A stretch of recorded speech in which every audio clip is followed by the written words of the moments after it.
Nadie tiene la culpa de que el cerebro funcione como funcione, pero sí que somos responsables de cómo lo usamos, ¿no? La vida es un 10% lo que nos pasa y un 90% cómo nos lo tomamos. Nuestro cerebro es una herramienta predictiva. Estamos todo el tiempo viendo imaginaciones, pero vivimos con un cerebro al que no le importa la verdad. Lo único que le importa es la coherencia. Hace ya unos 15 años me dedico a investigar el cerebro. Soy doctor en neurociencias. Mi obsesión es que esa información que sacamos del laboratorio tenga una capacidad transformativa en mi día a día. Hay algo que es urgente y es conocernos, es dejar de ser auténticos desconocidos para nosotros mismos. ¿Qué herramientas tenemos para cambiarlo eso? Empezar a ver qué ocurre en mi vida si yo dejo de relacionarme con mis pensamientos como si fueran hechos. La gente tóxica no existe. ¿Qué pensamiento estás proyectando sobre esa persona? Es tu pensamiento el que es tóxico. Asumamos lo que pensamos, ¿no? ¿Cómo es nuestra mente, tío? Hay una parte de la neurociencia, muchos lo llaman la neurociencia social, ¿no? Es un fenómeno que nosotros estudiamos en el laboratorio que se llama la sincronía cerebral. Esto es increíble. Que puedes ver cómo tu cerebro está diseñado para conectarse con otro cerebro. Y vamos a por la transformación, la sensación de que estamos intentando crear una nueva mente a través de la inteligencia artificial. En mi laboratorio estamos diseñando un mindset digital. No es más que un modelo que sea capaz de replicar todas estas fases de percepción, pensamiento, sensación y emoción que hemos ido viendo a lo largo de la entrevista.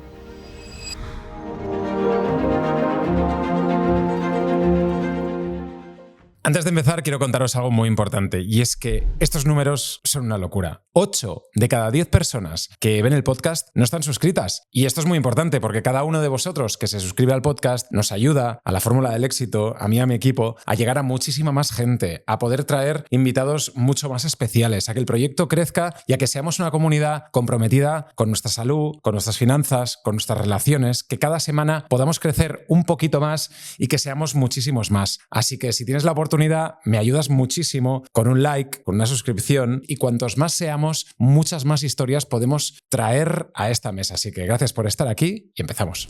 David del Rosario, ¿qué tal? Muy bien, apasionado de estar aquí y compartir un poquito, un trocito de mi cerebro. Genial, porque me encanta hablar del cerebro. Es uno de los órganos que más nos gusta aquí en la Fórmula del Éxito. Hablamos en este programa, salud, finanzas y relaciones. 3 cosas importantes en la vida. Dentro de salud, muchísimas cosas, pero el cerebro es apasionante. Yo quiero empezar con una pregunta. ¿La vida es un 10% lo que nos pasa y un 90% cómo nos lo tomamos? Bueno, la vida es como es, pero sí que es cierto de que hay un contexto externo, que es lo que nos pasa, y un contexto interno, que es lo que define cómo lo vivimos. El contexto externo, obviamente, a pesar de que llevamos muchísimos años intentando cambiarlo, no sé si te has dado cuenta, Uri, que es un poco complicado. Ahí entra el tema de querer cambiar parejas, querer cambiar sociedades, querer cambiar a políticas, querer cambiar personas, situaciones, lugares, cosas, y eso nos resulta tremendamente complicado. Lo que pocos vemos es que hay un contexto interno, y en ese contexto interno están las cosas que percibimos, sentimos, pensamos, y en ese contexto interno es donde podemos arremangarnos y ponernos a trabajar, porque el contexto interno nos permite asumir la responsabilidad de lo que ocurre, y el contexto externo siempre nos lleva a culpar a los demás de lo que sentimos, pensamos y percibimos. Y creo que hoy vamos a aprender un poquito cómo funcionamos, y no solo eso, sino cómo podemos comportarnos de manera coherente con cómo funcionamos, que ese es el reto. O sea, si alguien se ha puesto este episodio, este podcast para saber cómo ser feliz, no le va a servir de nada. Pero sí que podemos aprender cómo funcionamos y empezar a comportarnos de manera coherente, que creo que esa es la clave. Es un gran punto de partida, y la imagen que me has regalado ya solo empezar es esa, ¿no? Las cosas no suceden aquí, sino que suceden aquí. Exacto.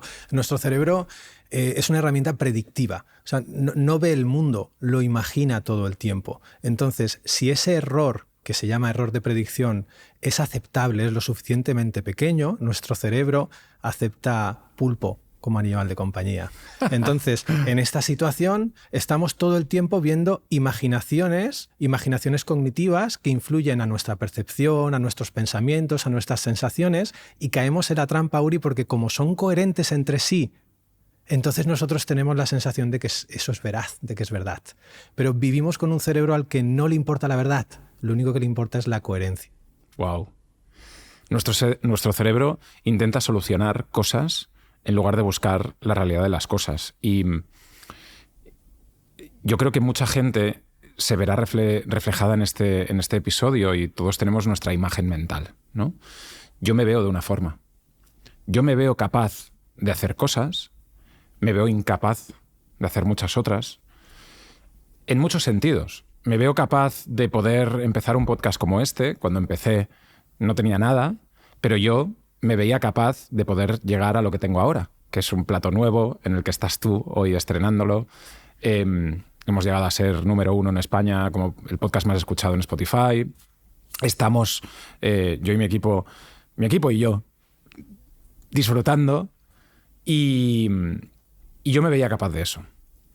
Pero a lo mejor no me veo capaz de muchas otras cosas, de llegar a cobrar un sueldo que a lo mejor sí me merecería, pero no me veo capaz. Entonces, mi pregunta es, ¿cómo nuestra mente nos ayuda o nos sabotea para llegar a donde tenemos que llegar?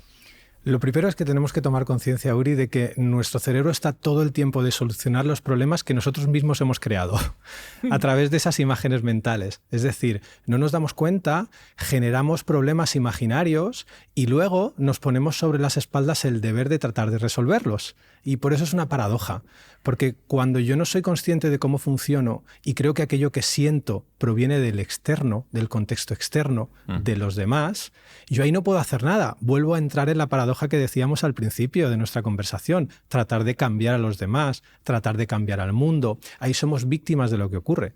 Sin embargo, si yo empiezo a aprender cómo funciono y veo que los problemas están más en mis expectativas, en mis imágenes mentales felices de las cosas, que realmente en esa realidad coherente que yo percibo, pero no veraz, como estamos descubriendo, ahí podré dar un paso atrás y hacerme responsable de lo que pienso acerca de una situación, y por lo tanto, haciéndome responsable de ese pensamiento, como estamos a punto de descubrir, nos haremos responsable de lo que también sentimos, porque esta realidad psicológica que hemos inventado a través de la psicología de el pensamiento es una herramienta cognitiva, la emoción es otro ente cognitivo. Realmente nuestro cuerpo humano, nuestro cerebro, cuando tú te metes en el laboratorio y tratas de aislar o investigar las emociones por un lado y el pensamiento por otro, te das cuenta de que no funciona así, de que no hay un área que gobierne el famoso sistema límbico, ¿no? Circuito de Papez. Está todo el tiempo solapándose con el córtex prefrontal, que se supone que es el área que nosotros usamos para pensar y razonar. Entonces, cuando tú nos miras desde un punto de vista cognitivo o fisiológico, no hay un área para el pensamiento, un área para la emoción, sino que sentimos más que pensar y sentir, ¿no? Wow. Y esto es muy emocionante porque es llevar la neurociencia a nuestro día a día, que esa es mi pasión, ¿no? Sabemos o creemos saber muchas cosas, pero si esas cosas no transforman nuestra propia experiencia, eso solo es información, no es conocimiento. Vivimos en una sociedad falta de conocimiento y con un exceso de información, por lo tanto, toca vivir, toca experimentar, porque la experiencia es la herramienta que transforma información en conocimiento. David, estoy muy contento que estés aquí. Estoy emocionado de hablar contigo. Tenía muchas ganas de que vinieses y te doy las gracias por haber sacado estas 2 horas en tu ajetreada vida, en tu agenda, para regalarnos esta charla. Pero para la gente que tenga un contexto, ¿qué haces y por qué lo haces? Pues lo único que trato es de arrojar luz día a día un poquito a mi gran ignorancia. Llegó un momento de mi vida en el que me di cuenta de que no sabía qué función tenían mis pensamientos, de que no sabía por qué siempre que estaba pensando una cosa, aquello que sentía era coherente, no sabía relacionarme con los demás y vivía en esa sensación de ir en bucle, de tener siempre los mismos problemas imaginarios. Veía que diferentes personas en la misma situación de vida que yo se montaban otras películas, ¿no? Y al final traté de usar el medio o los medios que tenía a mi alcance para responder a esas preguntas. Yo en ese momento pues había estudiado ingeniería, estaba muy relacionado con la ciencia y decidí seguir ese camino no porque considere que la ciencia sirve para tener razón, sino porque es el único lenguaje que conozco, y desde entonces, hace ya unos 15 años, me dedico a investigar el cerebro. Soy doctor en neurociencias y soy un gran ignorante. La gente se piensa, nos pregunta a los investigadores, ¿pero esto por qué? Dice, no lo sé, si es que yo tengo más preguntas que tú, de hecho por eso investigo, ¿no? Y bueno, poquito a poquito no me conformo con llevar esto a un protocolo y, por ejemplo, en el instituto ahora que dirijo, que es el Instituto de Neurociencia Avanzada de Barcelona, llevarlo a una publicación científica, sino que mi obsesión es que esa información que sacamos del laboratorio tenga una capacidad transformativa en mi día a día. Entonces, para mí la ciencia, y la neurociencia en este caso, termina cuando lo aplico en mi día a día y cuando yo puedo sentir los efectos de eso que hemos descubierto. Entonces, simplemente me dedico a aplicar cosas que descubrimos en el laboratorio a mi día a día, y cuando ya esa información se ha convertido en experiencia, tratar de compartirlo con el mundo como estamos haciendo aquí hoy. Tú hablas de dejar en paz a nuestro cerebro. ¿Qué significa eso? Bueno, es con diferencia el órgano que más llevamos a rajatabla, ¿no? Al que más le exigimos, al que más le pedimos. Yo no me he encontrado a una persona, por ejemplo, tratando de pedirle a su riñón que filtre de una manera, no sé, más eficiente, pero sí que me encuentro mucha gente, por ejemplo, queriendo hacer sus pensamientos más positivos o no queriendo sentir esto, pidiéndole cosas a su cerebro, ¿no? Nuestro cerebro, entre las muchísimas funciones que tiene, una de ellas es pensar. Entonces nuestro cerebro piensa con la misma naturalidad que nuestro corazón bombea sangre o los pulmones aire. Pero sin embargo todo el tiempo nosotros estamos tratando de gestionar lo que pensamos, de gestionar lo que sentimos. Pero yo no encuentro gente que esté tratando de gestionar cómo su riñón filtra, por ejemplo, un líquido o cómo sus pulmones bombean aire. Yo eso no lo encuentro, ¿no? Y esto lo hacemos simplemente porque somos unos auténticos desconocidos con nosotros mismos, ¿no? Y creo que ahí la neurociencia nos puede ayudar un poquito, como mínimo, a enfocarnos en lo importante. Esto es muy, muy interesante porque cuando nuestros pensamientos nos atrapan, cuando no puedes pensar nada más que lo que tienes en la cabeza, tienes esa imagen de ser un cerebro andante, ¿no? Y poniéndolo en imágenes, yo, por desgracia, hace un poco tuve la pérdida de mi padre y sentí dolor. Sentí un dolor que los que por desgracia lo hayan vivido es un dolor indescriptible y punzante, es un dolor que está dentro de ti y que no lo puedes gestionar. Ese dolor va cambiando y se va generando en tu cerebro, entiendo, o en tu corazón, ya me lo dirás tú, otro tipo de sensaciones, recuerdos, vas dejando, vas soltando cosas y quedándote con otras. Pero evidentemente uno de los pensamientos es quiero dejar de sentir ese dolor. Entonces no es una situación agradable para nadie el que ha pasado, pero todos sabemos que pasaremos por ella, pero todos queremos dejar de sentir eso, ¿no? ¿Cómo gestionamos todo eso desde un punto de vista científico y cerebral? Lo primero es vivirlo, ¿no? Porque fíjate cómo que nos encanta pensar las cosas, pero no nos solemos abrir a vivir las cosas, sobre todo cuando tienen tal intensidad. Y esta situación que pones encima de la mesa es una situación muy intensa. Entonces, lo primero es parar y observar, que es otra cosa que tampoco nunca hacemos. Y ponerte a pensar, a reflexionar acerca de algo, insisto, no es parar, es pensar. Entonces, si tú te paras dentro de esa situación, tú te das cuenta, por ejemplo, de que en ese momento de la pérdida es un momento de mucha intensidad, donde se remueven muchas cosas, donde te ves traspasado por esa situación, ¿no? Y tú vas viendo poco a poco de que esa situación, conforme se va alejando temporalmente, esa sensación perdura. Pero desde un punto de vista físico, desde un punto de vista de este momento que estamos viviendo, eso no tendría sentido, porque fíjate cómo ese momento ya ha pasado, pero sin embargo a ti te sigue doliendo. Y si te sigue doliendo es porque hay algo en tu mente, en tu campo cognitivo, que sigue manteniendo esa situación en el tiempo. Eso es lo que llamamos un recuerdo. Entonces, de esa misma experiencia, que puede ser la pérdida de una persona concreta, todas las personas que están alrededor mantienen un recuerdo diferente. Por eso puede ser, Uri, que ante la misma pérdida, me lo invento, un supuesto hermano ficticio o familiar ficticio puede sentir una cosa, tú puedes sentir otra, claro. El vecino del tercero puede sentir otra, porque aquello que se arrastra en el tiempo es diferente, lo llamamos recuerdo. Un recuerdo no es más que un pensamiento que apunta al pasado, no es más que una imagen mental que recuerda algo que ahora mismo no está en mi percepción presente. Entonces, cuando yo empiezo a atender a mi recuerdo, estoy atendiendo a esa pérdida en mí ahora.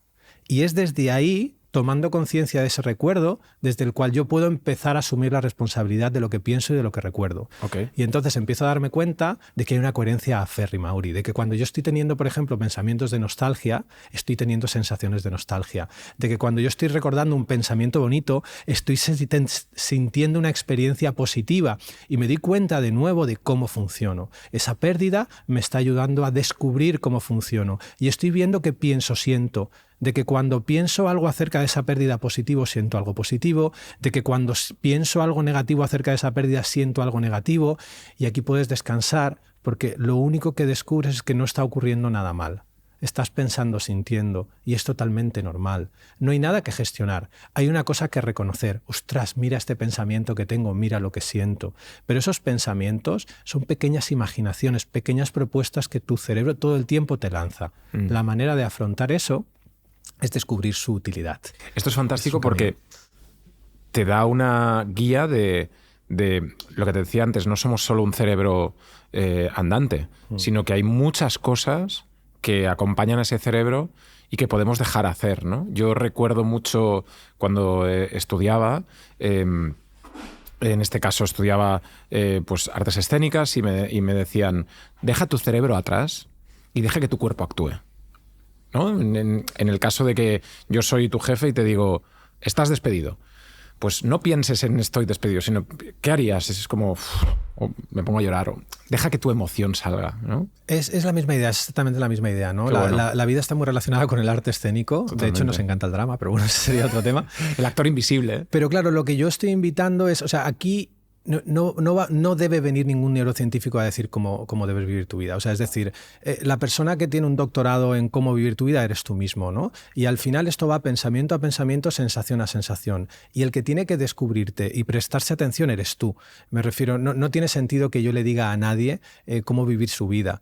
Lo que sí que podemos poner de manifiesto es, oye, observa cómo en ese momento, tras una pérdida que ya ha ocurrido y que ya no existe, observa cómo existe, cómo se sigue manteniendo en el tiempo esa pérdida en tu mente, qué percepciones tienes, qué sensaciones tienes, qué pensamientos tienes. Investígate, observa cómo es ese pensamiento, cuál es la emoción que tú sientes cuando tienes ese pensamiento. Y fíjate que estas preguntas invitan a vivir, no te invitan a reflexionar acerca de cómo yo podría dejar de sentir esto, sino que parten de un reconocimiento de lo que estás sintiendo, por lo tanto eso es consciencia, la consciencia es vida, y luego de prestar atención a cómo es tu cerebro y tu mente, porque no la conoces. Estás todo el tiempo pidiéndole cosas, pero como estás intentando cambiarte, no puedes conocerte. Esa es la premisa número 1.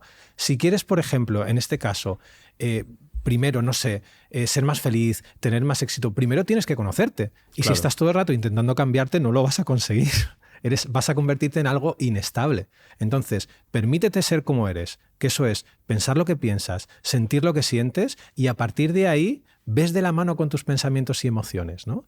Y es que tu experiencia de vida, lo que percibes, piensas y sientes, empieza a convertirse en un maestro de escuela, ¿no? En un profesor o profesora que empieza a decirte, mira cómo funciono, ¿no? Y es algo apasionante. Estamos hablando de algo apasionante, no de algo que se puede transmitir en un artículo científico únicamente o en un libro. Es una experiencia y tiene varias dimensiones, ¿no? No solo la dimensión de la imaginación, que es la que usamos hasta ahora. Cuando hablas de conocerte a ti mismo también, hay algo ahí que es un sesgo cotidiano, ¿no? De muchas cosas que influyen en esa imaginación o en esa creación de realidad, ¿no? Sí, de hecho el primer sesgo es el miedo, que no se habla mucho, ¿no? Tú ves las tablas de sesgos cognitivos y el miedo no suele figurar en las primeras posiciones, pero es todo el tiempo el miedo. Observa de, mira, sí, yo voy a conocerme un poco. Es que esto es un temazo para mí, el tema del miedo. Sí, creo que a lo mejor algún espectador también resuena con ello. Seguro. Cosas que haces por miedo, que no haces por miedo, que... ¡buah! Bueno, si te pones a investigar descubrirás que es que las cosas que no hacemos por miedo brillan por su ausencia. O sea, prácticamente el miedo es el motor, ¿no? de nuestro día a día. Y fíjate en esto, ¿no? Vale, sí, yo me descubro, pero ¿qué beneficios me va a aportar, ¿no? ¿Pero voy a dejar de sentir esto? Porque detrás de nuestros objetivos, Uri, escondemos el miedo a que ciertas situaciones de vida se sigan produciendo, ¿no? Claro. pero no usamos, fíjate cómo todo el tiempo nos estamos marcando objetivos. Y detrás de nuestro objetivo, por ejemplo, imagínate, el objetivo de este nuevo cambio de look que estás haciendo al programa es que tú estés más a gusto, que tenga mejor acogida. Eso es un objetivo. ¿Por qué? Porque hay miedo a que después de tanto esfuerzo económico, de trabajo, esto no sirva para nada o incluso te vaya peor, ¿no? Claro, por favor, no. Sí, claro, es un objetivo y no tiene nada de malo. Pero fíjate cómo usamos los objetivos. Claro, pero yo te pregunto directamente, ¿desde que eres padre no tienes más miedo? Sí. Yo sí. Sí, o sea, a mí se despertó cuando fui padre un miedo irracional. ¿Verdad? Sí, o sea, no son miedos a cosas concretas, ¿no? Empezaron a visitarme miedos irracionales. Lo que ocurre es que tú ante el miedo tienes dos opciones. Uno de ellos es investigar tu miedo, otro de ellos es tratar de luchar o huir de ese miedo. Tratar de que ese miedo nunca ocurra, luchar, estar todo el día en tensión. Claro, estás como rumiando de el easy. El easy. ¿Sabes? Sí. Lo que pasa con el easy a nivel neurobioquímico es la famosa respuesta al estrés, ¿no? Es decir, cuando tú estás todo el tiempo luchando o huyendo de ciertos escenarios de tu vida, esa pugna interna que inicia simplemente a nivel psicológico, lo que empieza es realmente a detonar un tsunami de glucocorticoides, adrenalina y noradrenalina, que hacen que nuestro cuerpo viva de manera consistente en una biología que llamamos la biología de la supervivencia. Esta biología de la supervivencia que genera una redistribución energética, por ejemplo, tu cerebro piensa algo así como, vamos a ver, ¿para qué quiero hacer la digestión si tengo realmente un peligro delante? ¿Para qué quiero, por ejemplo, seguir generando espermatozoides si tengo un peligro serio delante? Voy primero a solucionar ese peligro y luego ya me encargaré de la regeneración celular, de los ciclos homeostáticos. Claro, lo que ocurre es que como ese peligro es imaginario y vive todo el tiempo con nosotros, ese peligro nunca se resuelve. Por lo tanto, yo vivo en respuesta al estrés constante. Wow. Cuando eso ocurre, esto aumenta la probabilidad de visitar al médico de cabecera en un 70%. Entonces, la eficiencia de muchos sistemas cognitivos se ven comprometidos porque nuestro cerebro está pendiente de librarse de ese león imaginario que siempre nos acompaña y nos persigue en nuestra imaginación. Entonces, por eso es importante conocernos. Wow. Esto es un tema que muchísima gente estará sufriendo. Esa rumiación, ese easy... para que todo el mundo entienda la analogía, ¿no? Nosotros estamos ahora en Barcelona rodando aquí en un estudio perfecto. No pensamos que un tigre puede entrar por la puerta. O sea, podría entrar un tigre por la puerta, pero tendría que escaparse del zoo de Barcelona, venir hasta aquí, subir... Sí, además el tigre del zoo de Barcelona está muy perjudicado. Exacto. Sí. No se va a mover probablemente ahora. No va a llegar está aquí. mayorcete ya. Claro. Entonces... Es imposible, no tenemos miedo. Pero si estuviésemos en África, en la sabana africana, sí. Haciendo el podcast, pues a lo mejor tendríamos un poco más de miedo. Entonces, sí. Esa es un poco la sensación de ese easy, ¿no? Que muchas veces nuestro cerebro crea la imagen de que el tigre va a entrar por la puerta, pero es que es muy improbable de que pase, pero nosotros lo hacemos muy real, ¿sabes? Bueno, es que nuestro cerebro no distingue de realidad y ficción, en este caso. Entonces, claro... Fíjate que si nosotros tenemos una facilidad cognitiva para que ese sistema de la respuesta al estrés sea dado, es porque tiene evolutivamente, ha sido algo que nos ha ayudado realmente a salvar el pellejo. Ha sido eficiente energéticamente, que eso es lo que le importa a nuestro cerebro y a nuestro organismo, que algo sea eficiente. Si algo se usa mucho tiempo, se va a generar una facilidad cognitiva para ello. Entonces, tantos años en la sabana, completamente normal que nosotros tengamos una facilidad cognitiva para activar esto. Ahora bien, ¿qué pasa? Que el león que entra en la puerta de nuestra mente es, ostras, espero que mi trabajo siga teniendo el éxito que tenía antes, o espero que mi niño le vaya bien y no le ocurra ninguna desgracia, o espero que la neurociencia al final pueda interesar a la gente con esta entrevista. Es decir, yo creo mis propios monstruos, mis propios fantasmas, mis propios leones, no me doy cuenta de ello y usando ese miedo como estandarte de vida, empiezo realmente a activar respuestas al estrés y lo que es más importante que activarla es sin ser consciente de ello. Claro. Ese es el punto. No es lo mismo estar teniendo una respuesta al estrés y ser consciente del origen de esa respuesta al estrés que estar teniendo una respuesta al estrés sin ser consciente de dónde ocurre. ¿Por qué? Porque en el segundo caso, es decir, no soy consciente del origen de mi estrés, yo soy una víctima. Yo no puedo hacer nada, estoy totalmente maniatado. Cuando yo empiezo a descubrir de que la gran mayoría de respuestas al estrés tienen el origen en mis pensamientos, entonces ese contexto interno, que hablábamos al principio del encuentro, yo sí que lo puedo asumir, yo sí que puedo responsabilizarme, porque yo no puedo cambiar a los demás, o no puedo cambiar lo que pienso, pero sí que puedo cambiar la forma de relacionarme con lo que pienso. Y ese es el camino, Uri. Tenemos que empezar a ver de que hay muchísimas formas diferentes de relacionarnos con el pensamiento, pero las más comunes, las más usadas, por ejemplo, es el juicio. Todo el tiempo estamos juzgando las cosas que pensamos. Y no te digo de las cosas que piensan los demás. Tenemos una facilidad cognitiva increíble para juzgar a los demás, ¿no? Somos menos autocríticos en este sentido. Pero hay muchas formas diferentes de relacionarnos con el pensamiento, ¿no? Por ejemplo, antes hemos descubierto una, así de soslayo rapidito, que es, por ejemplo, en función de su utilidad. Es otra forma, ¿no? Estos son modelos. En ciencia, cuando hacemos un modelo, todos los modelos son mentira. ¿Vale? Y todos los modelos son imprecisos, pero los modelos nos ayudan a descubrir nuevas formas de vivirnos, nuevas formas de investigar una situación de vida. Entonces, cambiar la relación con el pensamiento sería simplemente investigar otro modelo. ¿Por qué? ¿Porque es mejor? No, porque no está investigado. Es un espacio que desconocemos de nosotros mismos. Entonces, por favor, podemos conocerlo, podemos habitarlo, porque llevamos 30, 40 años relacionándonos con el pensamiento de una manera y nunca encontramos la felicidad que nos habíamos prometido. Claro. Entonces, probemos otras cosas, ¿no? Esa es la propuesta. Da igual cuál. Nosotros en el podcast hablamos con mucha gente y tenemos una frase, un autor se llama Naval, la repite muchísimo, que dice: la fórmula del éxito, la fórmula de la felicidad es una mente en calma, un cuerpo en forma y una casa llena de amor. Esas tres cosas no las puedes ganar con dinero, te las tienes que ganar con esfuerzo. Sí, el problema de esa fórmula sería mantenerla.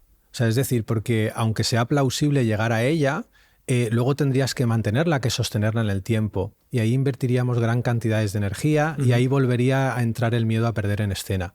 Entonces, siempre. Sí, pero porque la vida no es una frase, un objetivo que se deba perseguir, la vida es un continuo aprendizaje, ¿no?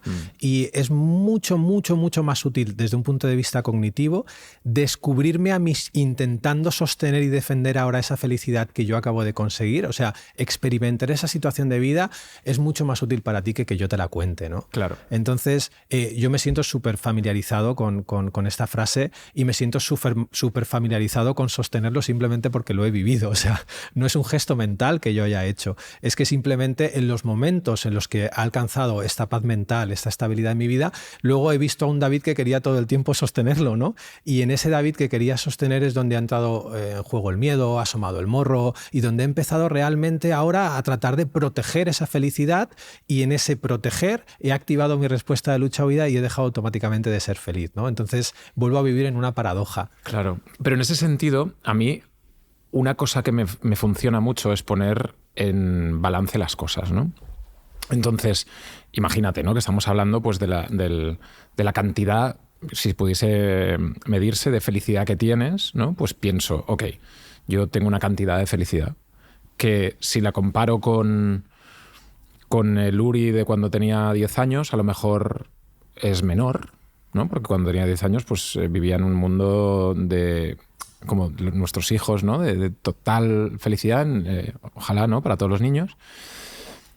Pero si la comparo con un Uri que vive en Gaza, probablemente tendré toneladas de felicidad más que ese Uri, ¿no? Entonces, el balance, ¿no?, si lo llevas al último punto, es... Imagínate la muerte, ¿no? Entonces, si todos pensamos, ¿no?, lo que decían los estoicos, ¿no?, memento mori, el momento en el que mueres, o sea, vive la vida porque te vas a morir. Y todo lo que estás haciendo es tan pequeño que en tu cabeza es enorme, pero realmente dentro de una escala sideral no es nada. Entonces, eso, ponerlo como en perspectiva, como que te ayuda a minimizar esa grandeza que tú haces en la cabeza. No sé cómo lo ves.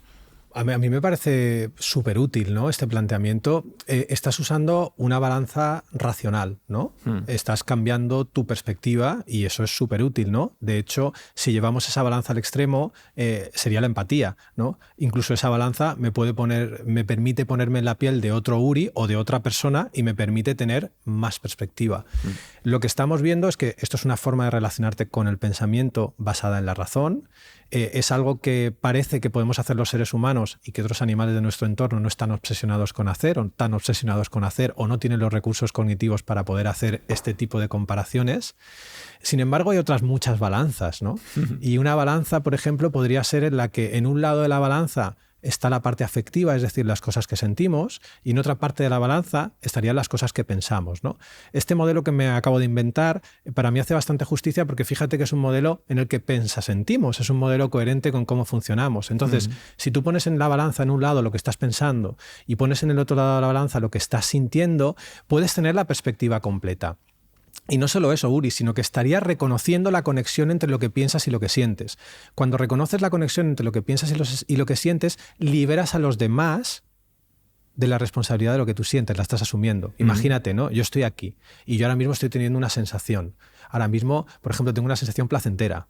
Y, por ejemplo, no me doy cuenta de que estoy teniendo el pensamiento de, ostras, es que me encanta la analogía de la balanza que mi cerebro me acaba de proponer, ¿no? Pero este pensamiento no lo veo. Entonces puedo caer en la tentación de creer que esto que siento positivo proviene de ti. Wow. Es decir, es que a mí me encanta estar con Uri, es positivo. Fíjate cómo estoy poniendo el origen de mi sentir en otro sitio, simplemente porque no estoy viendo lo que estoy pensando. Claro. Pero si me paro a pensar, ¿qué descubro? Y esto lo descubriremos siempre. ¿Qué sentimos?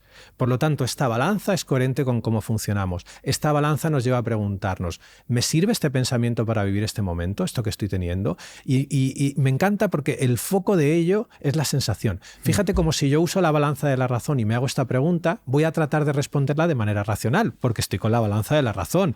No me conviene, imagínate que tengo un pensamiento negativo, no me conviene sentir algo negativo.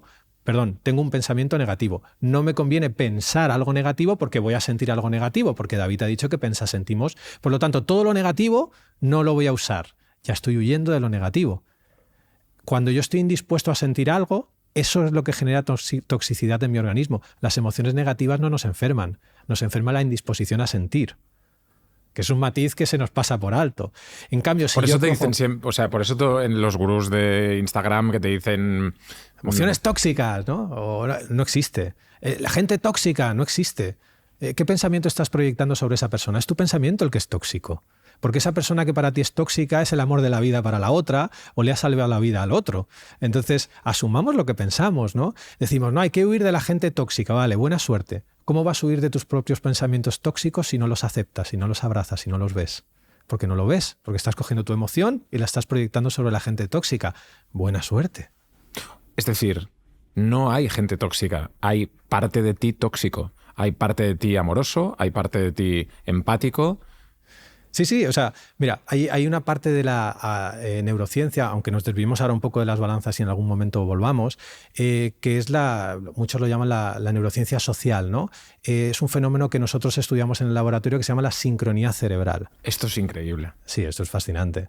Es fascinante porque ya tu profesora o profesor de sociología no te lo tienes que creer a pies juntillas cuando te dicen somos animales sociales, sino que puedes ver cómo tu cerebro está diseñado para conectarse con otro cerebro. Y cuando digo conectarse no me refiero, no sé, a la nueva fumada de tu profe de yoga que dice, no, estamos todos conectados, sino me refiero a que en una pantalla... con algo tan supuestamente serio como puede ser, no sé, un software que recibe la información de unos electrodos, puedes ver como la señal de normalmente dos áreas, corteza prefrontal y un TPJ, empiezan a funcionar al mismo ritmo. Empiezas a ver que su frecuencia y su fase están sincronizadas de entre infinitas posibilidades de oscilar, ¿no? ¿En serio? Sí. Entonces dices, ostras, ¿por qué cuando dos personas se encuentran su cerebro decide en ciertas áreas funcionar al unísono, ¿no? Y aquí es donde empezamos a hablar, ¿no? Y empezamos a mirar, por ejemplo, esta posibilidad, ¿no?, de la gente tóxica cuando hay sincronía cerebral. Cuando tú, por ejemplo, estás proyectando una emoción sobre otra persona o estás proyectando un pensamiento sobre otra persona, esta sincronía cerebral que nuestro cerebro trata todo el tiempo de encontrar se ve truncada. Porque nosotros nos encontramos a gusto con esa sincronía cerebral. Nosotros, mira, la sincronía cerebral ahora mismo, que muy probablemente esté ocurriendo entre nuestros cerebros, lo que nos permite es pensar ideas que de manera individual no podemos pensar. Totalmente. Nos permite acceder a espacios de la mente que de manera individual no podemos acceder. Por eso, yo haciendo esta entrevista va a ser completamente diferente a yo haciendo la entrevista con otra persona.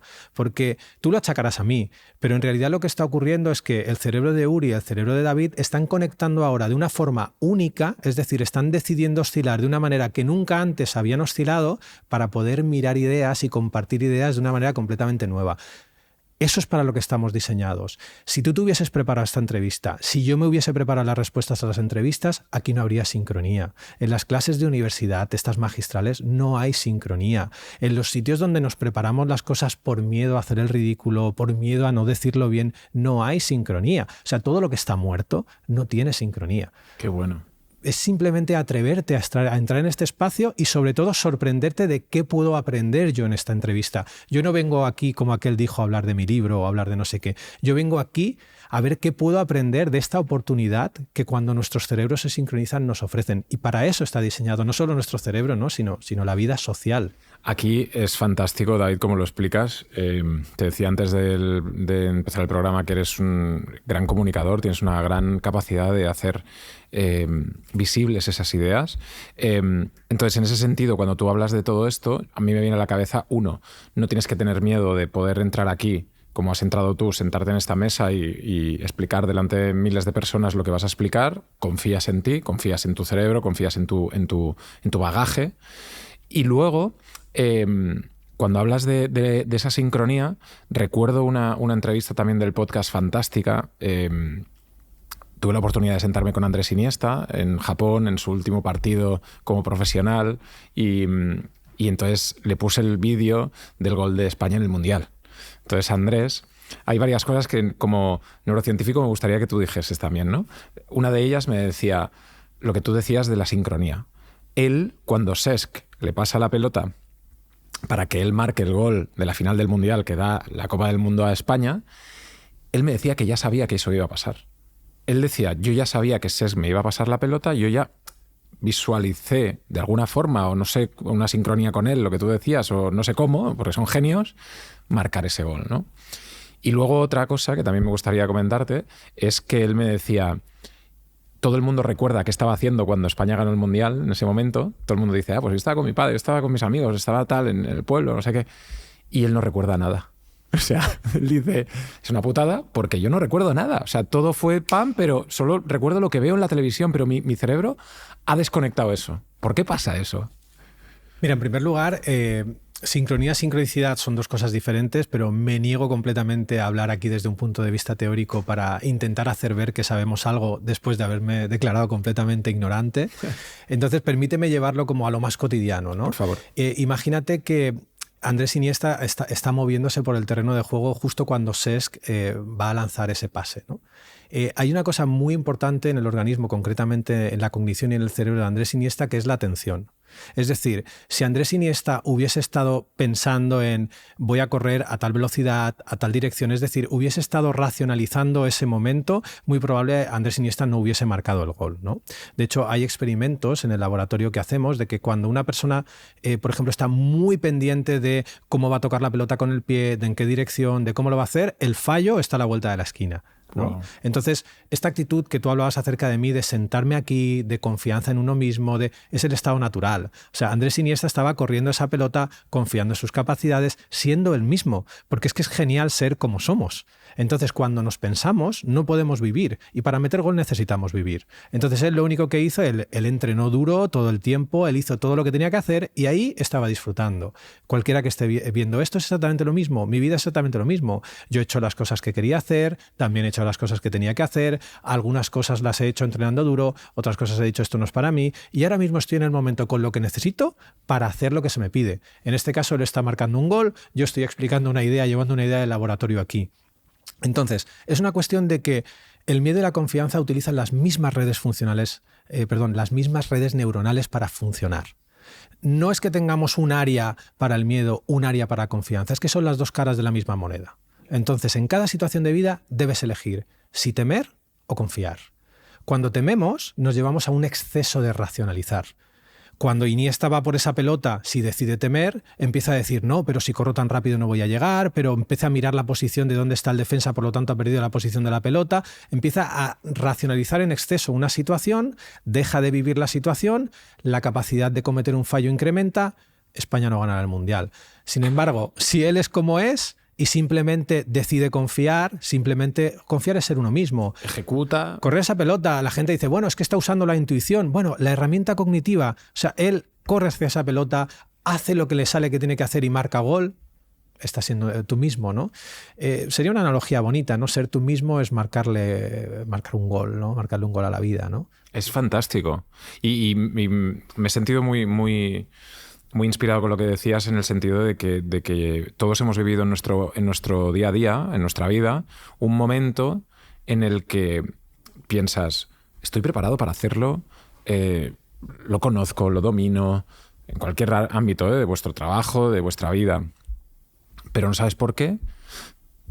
Tu cuerpo se bloquea, tu mente se bloquea y tal. Y estoy pensando en la cosa más banal posible, que puede ser en tu día a día hacer una explicación a tus compañeros, o incluso estando con una pareja y diciendo, sí, esta persona me gusta, pero no sé por qué, mi cuerpo ha dicho que no, y esto es que no, y no sé cómo explicarlo, ¿no? Pero biológicamente o fisiológicamente no funciona. Sí, has dicho la clave, no sabes cómo explicarlo, pero sí lo sabes.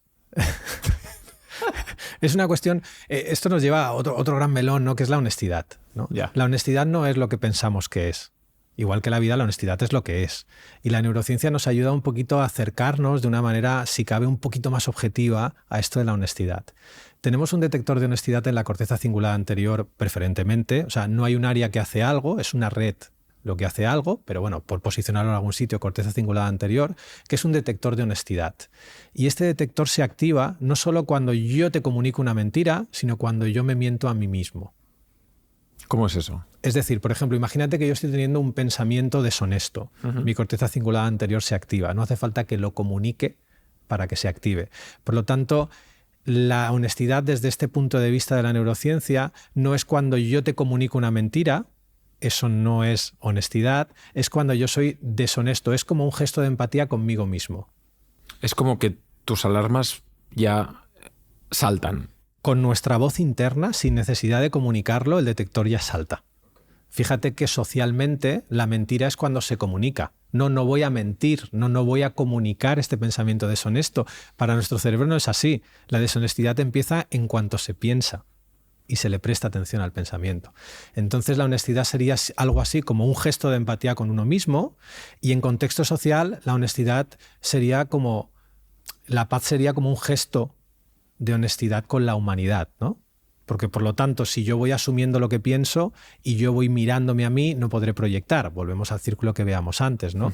Esa persona tóxica no sería para mí una persona tóxica, sino que estoy teniendo un pensamiento tóxico.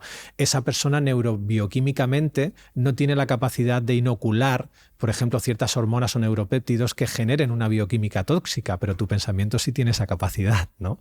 Pero entonces, ¿no hay cosas que sí que son sin juzgarse? Es decir, es que ya entramos dentro de un punto, en un punto más a lo mejor psicológico, más que científico, pero ¿cómo se explica entonces la maldad? Es decir, si alguien entra aquí y mata a 10 personas, objetivamente es mala persona. O sea, no sé cómo decir. O sea, es un acto de maldad, es un asesino.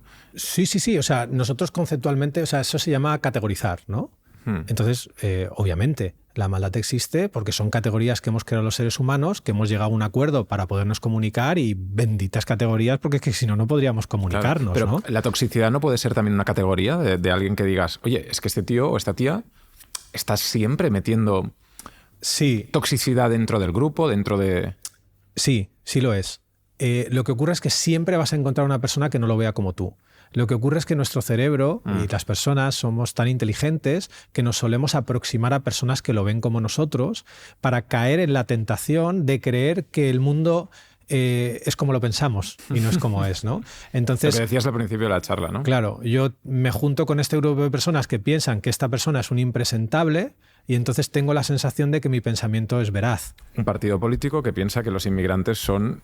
Por ejemplo, X. ¿no? O yo qué sé, otro dirigente que para unos es un salvador y para otros es un asesino, ¿no? Me refiero, esto pasa constantemente, ¿no? Claro.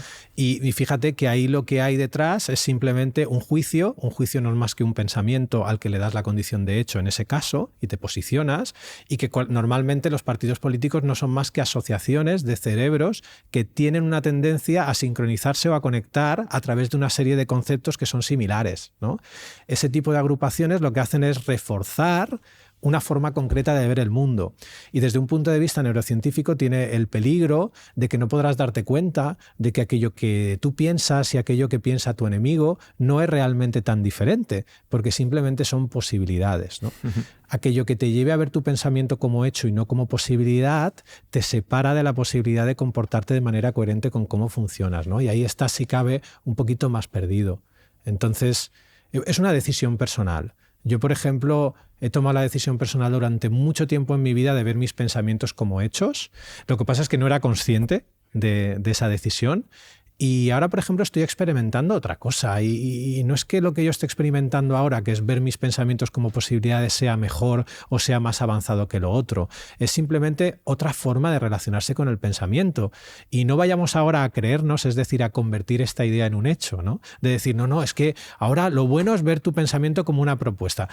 Por favor, o sea, no bajemos yo qué sé, a Dios de los altares y subamos a la ciencia, ¿no? Que aquí lo importante es tu modelo, lo que tú estás pensando, sintiendo y hasta donde tú estás dispuesto a mirarte. Eso es lo importante, ¿no? Yo ahora mismo comparto que yo estoy experimentando eso, estoy investigando eso en el laboratorio, pero no quiero que nadie lo acepte como un dogma, sino como un modelo que se puede experimentar, ¿no? Esto es importante siempre matizarlo, porque como nos definimos seres carentes, vamos siempre en búsqueda de algo que nos haga sentir mejor, ¿no? Y para nada es mi intención promover ese gesto para mí irracional. Vamos a hacer una demo rápida, ¿vale? Si te apetece, si podemos hacerlo. Una prueba de que nuestros pensamientos mienten, ¿vale? ¿Cómo podríamos hacer una prueba aquí para que la gente también lo entienda, de que nuestros pensamientos mienten, o que yo te he visto, por ejemplo, pues enseñarlo con un papel o con, de alguna forma, ver eso, que nuestro cerebro no ve todo lo que realmente es? Mira, una prueba que podrían ver a tiempo real cualquier espectador que esté viendo esto es simplemente leer los comentarios que estén, por ejemplo, en YouTube o en Spotify. Podrían ver los comentarios y podrían ver cómo hay gente que le alucina lo que estamos hablando, gente que no entiende nada, que le parece que somos unos pesados. Y fíjate cómo todos esos pensamientos apuntan a algo objetivo, que es una serie de ondas electromagnéticas que su dispositivo está radiando hacia su retina y que su retina convierte en una información que su cerebro puede interpretar y que su cerebro genera lo que llamamos un pensamiento, que no es más que una propuesta neuronal que es coherente con su pasado y con sus metas de futuro. Fíjate que su cerebro está recibiendo exactamente el mismo estímulo. Sin embargo, aquello que siente la persona y piensa es completamente diferente. ¿Cómo puede ser, si aquello que piensas y sientes viene generado por ese contexto externo, por ese mundo externo, por este vídeo, que cada persona piense y sienta una cosa diferente? Eso es porque cada cerebro, en base a su experiencia pasada, a sus objetivos, propone cosas diferentes. Claro. Entonces, eso que tú piensas, ese comentario que tú escribes, no tiene tanto que ver conmigo, sino contigo. Mi pregunta es, ¿lo puedes asumir? ¿Qué más prueba quieres que tu propio pensamiento, ¿no? Claro. Ante el mismo estímulo? Es decir, es que es un experimento mental en vida.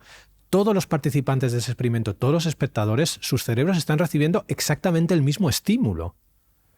Pero su película, su comentario, su vida es completamente diferente. Esta es una línea de investigación que tenemos abierta en el laboratorio que se llama la génesis del pensamiento y vemos como todo el tiempo estamos infiriendo, prediciendo cosas. Esas predicciones, esas inferencias, cuando nosotros las amasamos, se presentan en nuestra mente como un pensamiento, que no es más que una posibilidad. Claro. Una hipótesis. Y ninguna es mejor que otra, que eso es lo que no queremos asumir, porque yo vivo como que las hipótesis que hace mi cerebro son mejores que las que tú haces. Claro, pero yo te digo, ¿pero qué película has visto? Exacto. ¿No? ¿O qué partido has visto? Pero si, ¿no? Y para ti dices, no, pues esto. Imagínate, Uri, un mundo donde la persona asume que su pensamiento solo es una posibilidad. O sea, es decir, que ese comentario que hay ahí en este vídeo de YouTube o lo que sea, es solo una posibilidad. Y no solo eso, sino que nosotros los que lo recibimos también lo recibimos así. Es solo una posibilidad. O sea, esos comentarios no están diciendo nada de mí. Qué brillantes son los argumentos de David, qué inteligente es, y estoy súper perdido exactamente como todos. No es verdad. Entonces, cuando yo veo ese comentario, me hace gracia de que un cerebro pueda plantear esa posibilidad, ¿no? Porque solo es una posibilidad. Pero fíjate como cuando estamos desconectados, como cuando no sabemos cómo funcionamos, cometemos el error, para mí, porque no está balanceado, de decir, bueno, yo me quedo con lo positivo y con lo negativo no. Cualquiera de los dos, los comentarios positivos o negativos, tienen la capacidad de recordarme que todo lo que pienso es solo una posibilidad. Entonces, la clave está en soltar eso. Y en ser honesto. O sea, en soltar la verdad, en soltar la mentira, en soltar el éxito, en soltar la desgracia, Es que no tienes un cerebro preparado para la verdad, tienes un cerebro preparado para la coherencia. Lo que tu cerebro percibe acerca de este vídeo, lo que sientes cuando ves este vídeo y lo que piensas cuando ves este vídeo es coherente. Y tú confundes esa coherencia con veracidad. Puedes ser coherente, pero no es verdad. Entonces, claro, cuando empiezas a plantearte esto, lo primero que yo pienso es ¿qué mierda estaba haciendo el resto de mi vida? ¿Sabes? O sea, culpando a los demás de lo que siento, creyéndome que la vida es como yo la pienso, y me doy cuenta, Uri, de que hay una vida esperando ser vivida, de que nunca he vivido mi vida siendo consciente de cómo funciono, ¿no? Y claro, yo ahora mismo que puedo disfrutar de estar en esa fase de aprendizaje, porque esto es un continuo aprendizaje, ostras, estos momentos que en mi vida no he tenido ganas de vivir, ahora no los comprendo.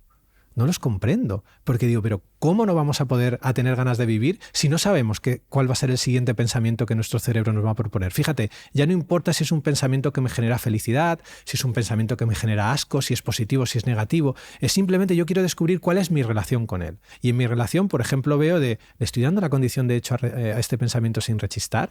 Observa cómo esto da ganas de vivir. Yo ahora mismo tengo ganas otra vez de volver a tener la siguiente discusión de pareja, para darme cuenta como aquello que mi cerebro propone, yo lo veo como un hecho. Esta persona no me está escuchando, siempre igual. Me esfuerzo todo el tiempo en casa y en cuanto dejo un plato que no pongo en el lavavajillas, ya tengo el follón montado. Y yo veo eso como una realidad.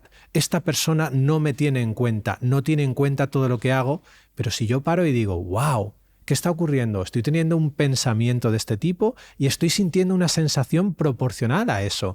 A mí ese pensamiento me genera una sensación activa, desagradable, de no me tienen en cuenta. Entonces, ¿qué pasa si yo uso esa sensación para descubrir la utilidad del pensamiento y no uso ese pensamiento para relacionarme con mi pareja en esa discusión? La respuesta, Uri, es no lo sé, porque nunca antes lo había hecho. No sé si voy a ser más feliz pero sí sé que voy a ser más honesto. Esta es la clave de todo. Para mí lo es. Ahora mismo me estoy dando cuenta de que la gran mayoría de mi vida he sido deshonesto, no solo con los demás, sino conmigo mismo. Muchas veces he hecho las cosas por ego, muchas veces he hecho las cosas por venga, voy a terminar esta carrera aunque ahora no lo siento simplemente por tener un título, o voy a hacer esto por tener lo otro, porque socialmente está bien aceptado. Pero realmente eso lo único que me generaba era conflicto. Y yo quiero paz, pero sin embargo no sentía paz. Entonces cada vez si yo por ejemplo quiero extender paz en el mundo y no siento paz, es una tarea muy complicada. Entonces lo primero que descubrí es, ostras, es que no sé lo que es sentir paz, porque cuando he entrado en ese estado de paz he tenido que mantenerlo y entonces esa paz se ha ido. Porque como yo creía que esa paz dependía del trabajo que tenía, de la situación que tenía, O sea, nuestra paz y nuestra felicidad es casi anecdótica porque hacen falta que se alineen tantos factores que es que al final, a lo sumo, llegamos a esa paz imaginaria o esa felicidad imaginaria 2 o 3 veces en nuestra vida. E insisto, y cuando llegamos, toca mantenerlo, ¿no? España ganó el Mundial y luego había que defender el título, ¿no? Entonces, esa defensa del título es agridulce. Cuando entramos en eso y aplicamos esto a nuestro día a día, nos damos cuenta de que al final el miedo vuelve a asomar el morro y vuelve a estar en escena. ¿Cómo se revierte esto? Lo primero es nos estamos dando cuenta. Yo he decidido temer, pero puedo decidir confiar. Y en un escenario de confianza, la honestidad es posible. Hablando de ciencia, hablando de bioquímica, hablando de cómo nuestro organismo funciona, quiero que me digas exactamente por qué cuando nosotros somos pequeños, volvemos a esa imagen de cuando éramos pequeños y estábamos jugando en paz, tranquilos, con esa sensación de niños pequeños que todos tenemos en la cabeza, ¿no? En ese momento entiendo que somos máquinas de generar hormonas de la felicidad, oxitocina, no sé, las hormonas de la felicidad cuáles son, tú lo sabrás mucho mejor, pero en ese momento como que las segregamos de una forma fácil, entiendo, ¿no? Ahora nos es más difícil. Entonces, no solo los pensamientos, pero también las hormonas y nuestra bioquímica, ¿cómo influyen para estar en ese estado? En un estado de plenitud, de salud, de ser capaz, ¿no? Todo eso. Es un camino de ida y vuelta. Me refiero, la bioquímica influye en la cognición y la cognición influye en la bioquímica, ¿no? Bueno, esto sabes que la medicina se usa mucho, lo usamos mucho, ¿no? Pero lo que me parece que es más desconocido y que es más interesante es que, imagínate, esto es un modelo, pero creo que va a servir para explicarlo y comprender lo que quiero decir. Nuestro cerebro está todo el tiempo queriendo secretar hormonas de la felicidad. Vale. Lo que pasa es que nosotros, con nuestras imágenes mentales felices y con nuestras ideas y con estos pensamientos que convertimos en hecho, estamos poniéndole palos en las ruedas a nuestro cerebro para secretar estas hormonas de la felicidad. Y sin embargo, el problema es que como no somos conscientes de ello, nos creemos o podemos llegar, tratando de darle coherencia a esto que estamos viviendo, a pensar de que ahora secretamos menos que antes. Pero no es verdad. Nuestro cerebro está queriendo secretarlas. Lo que pasa es que antes a nosotros nos daba igual si teníamos razón o no cuando éramos pequeños. Ahora cuando somos adultos nos importa en demasía tener razón. Es demasiado importante tener razón. Es demasiado importante que las cosas sean como nosotros los pensamos. Antes estábamos más dispuestos a vivir. Y fíjate que aquí sale un concepto que para mí es clave y es la disposición. Antes apuntábamos a ello así de manera rapidito, ¿no? En uno de nuestros comentarios.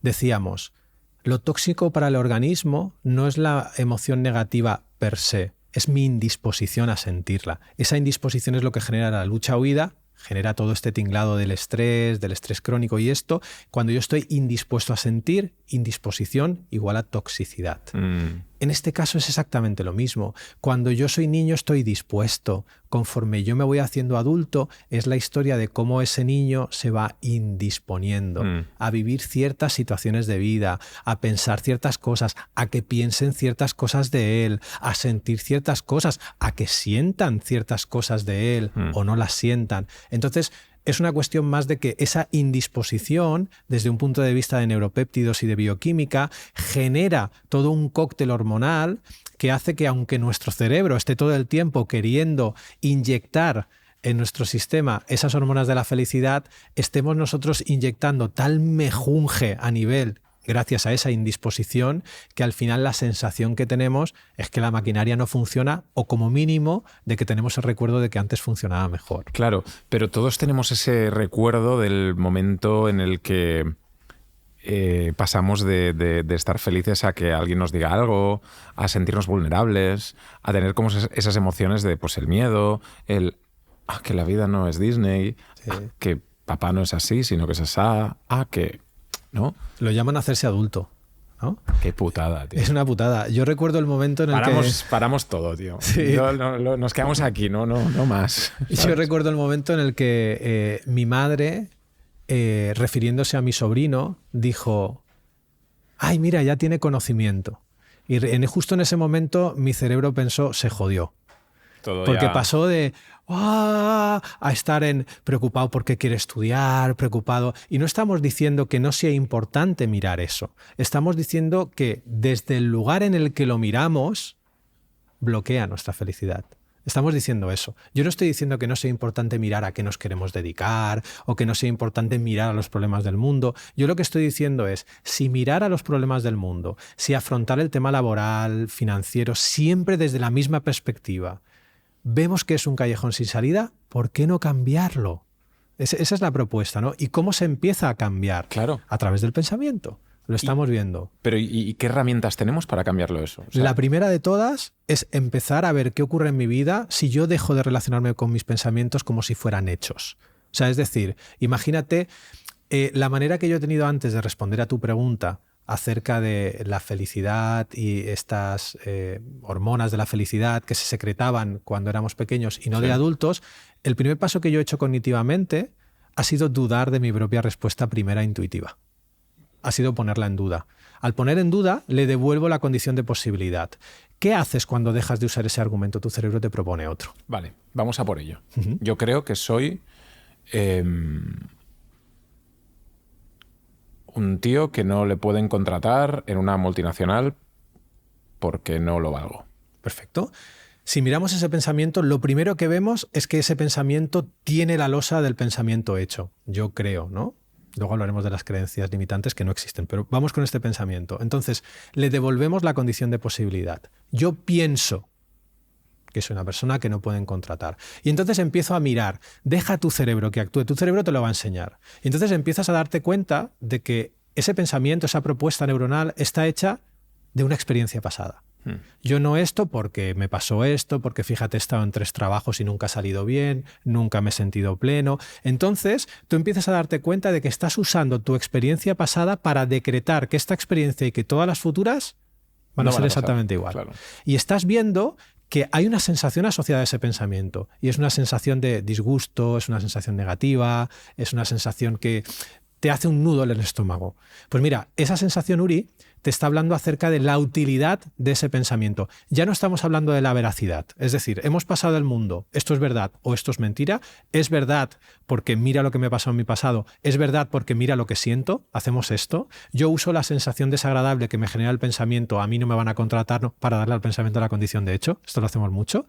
Y ahora pasamos al mundo de la utilidad. Es decir, no importa si eso es verdad o no, o si yo creo que es verdad o no. Lo que importa ahora es si para mí, para vivir esta situación de vida, para buscar un nuevo trabajo, eso es útil o no, ese pensamiento. Vale. Entonces, eso no que yo siento, desde la balanza racional, no es útil. No es útil porque, fíjate, esto no me va a ayudar para nada, voy a estar más nervioso en la entrevista, voy a estar más nervioso en tal, no es útil. Pero ese camino ya lo conocemos. Vale. Y yo no estoy hablando de la balanza de la razón, que ya la conocemos. No estoy hablando, es muy útil, lo hemos dicho antes, pero porque ya la conocemos. Pero si yo pongo esta balanza que hemos visto del afecto y el pensamiento, empiezo a reinterpretar mis eventos cognitivos de otra manera, poniéndole zapatillas de estar por casa a la idea. Yo estoy pensando y sintiendo cosas. Cuando yo estoy pensando ese pensamiento, nadie me va a contratar, porque yo no sé cuánto, porque yo no sé qué, porque cuando yo estoy pensando eso, estoy sintiendo cosas. Entonces, esa sensación, si yo la miro de cerca, todo el tiempo la puedo describir en 2 componentes. Una de ellas es sensación de bienestar o malestar, o sea, me siento bien o me siento mal, y nivel de activación, es decir, estoy a punto de quedarme dormido viendo un documental de la 2 o estoy en un concierto saltando, pasándomelo súper bien. Ahí mi nivel de activación mental es diametralmente opuesto. Entonces, si tú localizas eso que yo llamo sensación básica, generada por ese pensamiento de nadie me va a contratar, de esto y esto, tú empiezas a ver que esa sensación es desagradable y el nivel de activación es alto, ¿no? Es de incomodidad, ¿no? Imagínate que esa incomodidad y esa sensación negativa te están hablando acerca de la utilidad del pensamiento. Por lo tanto, ni siquiera tienes que razonarlo. La respuesta ya la tienes. Cuando tú te preguntas, ¿me sirve este pensamiento para vivir este momento? Esa sensación básica es la respuesta. No hace falta ni que lo pienses. Entonces, dirige tu atención a la sensación básica, explora la sensación básica y descubre la respuesta. Pero entonces, hagamos ese ejercicio. Si tú tienes esa sensación básica, que es una sensación de mucha agitación y sensación de mal. Sí, malestar. ¿Vale? Entonces dentro de una matriz estaría como mucha agitación, mal. Estaría en el tercer cuadrante, ¿no? Vale. Sí, lo recorremos. Entonces, sí. Tú lo localizas. Yo lo tengo localizado. Pero y te abres a sentir, seguir sintiendo. Que eso es, o sea, ¿me tiro ahí en la piscina? Claro, a sentir. Las emociones no están generadas por el organismo para ser gestionadas, sino para ser sentidas. Pero entonces las juzgo. Ya juzgo cuando quiero estar mejor, no quiero estar tan agitado. Eso es cuando las piensas. Fíjate que no sabemos sentir. Porque cuando yo te digo siente, empiezas a decir, bueno, pero siento hasta cuando siento, hasta qué siento, y te empiezas a pensar. Le pongo un número. Le pones número. Yo lo que estoy haciendo es una aproximación racional al sentir, porque una de las cosas que descubrí en el laboratorio es que no sabemos sentir. Y que cuando tú le dices a una persona cómo se siente, te dice que bien. Y dices, pero si se acaba de morir tu padre. Y dices, bueno, ya, pero es que siempre decimos lo mismo, nunca me siento, ¿no? Siempre te digo esto, ¿no? Claro. Entonces, fíjate que nosotros lo que hemos hecho es aproximación racional al sentir. Es decir, yo te cuento que hay una componente que se llama valencia en el mundo de la bata blanca, que se llama arousal, que es sensación de bienestar y nivel de activación. Yo te digo que te posiciones en un cuadrante, eso que son excusas para que tú dirijas tu atención al sentir, y una vez que estés ahí, yo te digo, permanece ahí. ¿Qué pasará? Lo más probable, que empiece a activarse el pensamiento. Vale, sí, pero ¿cuánto tiempo tengo que permanecer? No te pienses la emoción, siéntete. ¿Y cómo lo hago eso? ¿Cómo no? Ya lo estás haciendo. O sea, en el momento en el que estás prestando atención, o sea, tú para poder ponerle un número, te has microsentido. O sea, por lo tanto, sabes sentir. Lo que pasa es que tienes la inercia todo el tiempo de pensarte, de regresar al pensamiento. Entonces esto, como todo, necesita un poquito de práctica. Entonces, cada vez que tú identifiques de que te vuelves a pensar, vuelves a dirigir tu atención a la sensación. ¿Eso qué significa? Significa buscar tu sensación de bienestar o malestar y tu nivel de activación. Esa sensación básica te acompaña todo el tiempo. Es decir, sea lo que sea que vivimos en la vida, intentemos focalizarlo dentro de un sentimiento que tiene que ser o muy agitado o poco agitado, o muy de bienestar o muy de malestar. Exacto. Y dentro de eso vas a descubrir una cosa, vas a empezar a descubrir muchas cosas. Vale. La primera es que no sabes sentir. Claro, pero Sí. imagínate, hablemos de otra cosa bonita. Sí, Enamoramiento, sí, ¿vale? Veo a la chica que me gusta. sí. Estoy en el gimnasio, Sí. la veo pasar, ha venido, voy perfectamente vestido, está aquí. Está ahí. A ver Y si yo hoy hablamos. siento esto y de repente aparece por mi mente el pensamiento de, hostia, ese no será su novio, ¿no? Y toda la excitación que había de repente... Ah, me voy, tío. ¿Qué estás experimentando Voy al ahí? bar. David, nada, cerveza. Que ya está, que nada. Cancelamos el Sí, gimnasio. sí, abortamos. Mira, fíjate, ese ejemplo es maravilloso, ¿no? Porque cualquier ejemplo de la vida es maravilloso. Hasta el momento en el que tú has visto a esa persona que te gusta, es decir, esa persona que te gusta ha estado todo el tiempo ahí. Pero tú no la has percibido, porque tú estabas con tus mancuernas, tal, haciendo tu cosa, ¿no? Por lo tanto, esa sensación que sientes al verla no proviene de ella, porque si proviene de ella, deberías sentirla en el momento en el que esa persona entró al gimnasio, y no ha sido así. Entonces, esa sensación, ¿cuándo aparece? Cuando tú la percibes, cuando tú la ves. Entonces ahí, ¡wow! Qué bonito. Viene todo, ¿no? Es que, perdona que te interrumpa, esto es como lo típico de cuando tienes a algún compañero de trabajo o compañera de trabajo que siempre lo has visto así, pero de repente un día dices, ¡wow! Tal cual. Es maravillosa. Tal cual. ¿No? Sí, Y sí. dices, pero siempre, si ha sido siempre así. No, Sí. no, ahora lo he visto. Pero hay algo en tu forma de percibir, pensar y sentir que ha cambiado, ¿no? Claro, claro. Entonces, estás en ese momento y tú estás en ese momento de decir, guau, qué guay, haciendo morritos ahí, Sí, mariposas en el estómago. sacando pecho para que se te marque más, no sé, o haciendo tensión para Sí, los sí. bíceps. El ¿no? imbécil. Sí, hacer estas cosas que no sirven absolutamente para nada, más que como a lo sumo para inflar un poquito más tu Sí, el ego, pavo ¿no? real, sí. Sí. Entonces, de repente, ves que habla de una manera, no sé, fogosa con otra persona y resulta que le da un beso y es su novio, ¿no? Y toda esta historia de amor que tú te habías imaginado, de repente se va a la papelera de reciclaje, ¿no? Claro, en esta situación tú te das cuenta y dices, ¿qué ha pasado? Nada. O sea, ha pasado que tú estás percibiendo, pensando y sintiendo cosas, y si te fijas, lo más importante es que todo es coherente. Y todo es coherente con las cosas que la neurociencia cognitiva nos pone encima de la mesa. Es decir, yo he empezado a sentir eso cuando he empezado a percibir y pensar. La he visto, ostras, que está aquí, ¿no? ¡Buah! Se activa eso, ¿no? Luego he pensado otra cosa, ostras, igual ese es su novio. Esa sensación ha cambiado a una sensación coherente. Tu sensación básica se va moviendo todo el día con el pensamiento. Y eso es lo que tienes que descubrir. Es mucho más difícil, por ejemplo, aprender a sentir con una emoción estática. Pero si tú estás pendiente de lo que estás pensando, sintiendo, y vas viendo cómo se va moviendo, al final tú vas a generar una facilidad cognitiva para sentirte. El sentido interoceptivo, que es un sentido que nosotros tenemos para la capacidad de ser conscientes de todo lo que ocurre en nuestro cuerpo, las vísceras, de cómo nos sentimos, es exactamente igual que un músculo, ¿no? Esto ya se ha dicho por activa o por pasiva. Tú puedes entrenar la capacidad de sentirte. Nosotros, o sea, tenemos un déficit de sentir tremendo, tenemos sarcopenia del sentir, por ponerle un palabra, ¿no? Entonces, claro, cuando tú empiezas realmente primero a identificar poco a poco tu sensación básica, la cual descubres que siempre ha estado ahí, pero que nunca atendías.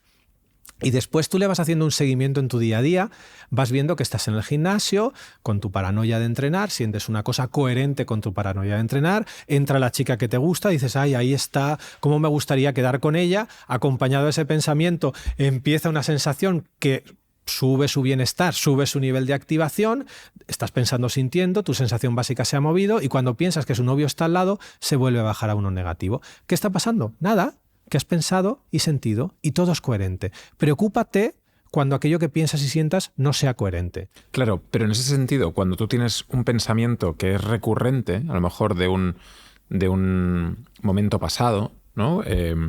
Imagínate, un trauma, has tenido un accidente de tráfico y todo el rato viene a visitarte ese pensamiento.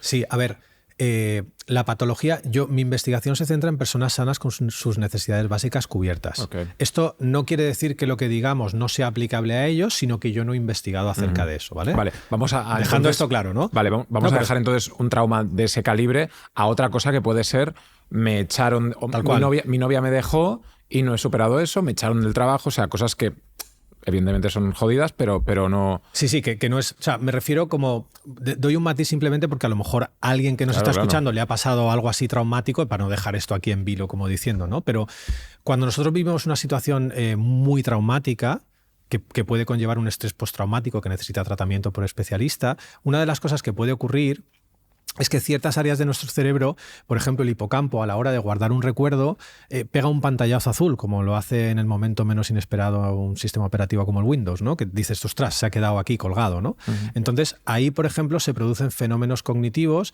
que se puede disociar. Por ejemplo, ahí podemos almacenar la pensación de manera dividida. Entonces, nuestro cerebro registra una emoción muy intensa, pero no vemos el pensamiento generador. Y de repente estamos lo más normal del mundo y de repente viene a visitarnos una emoción desmedida sin motivo alguno.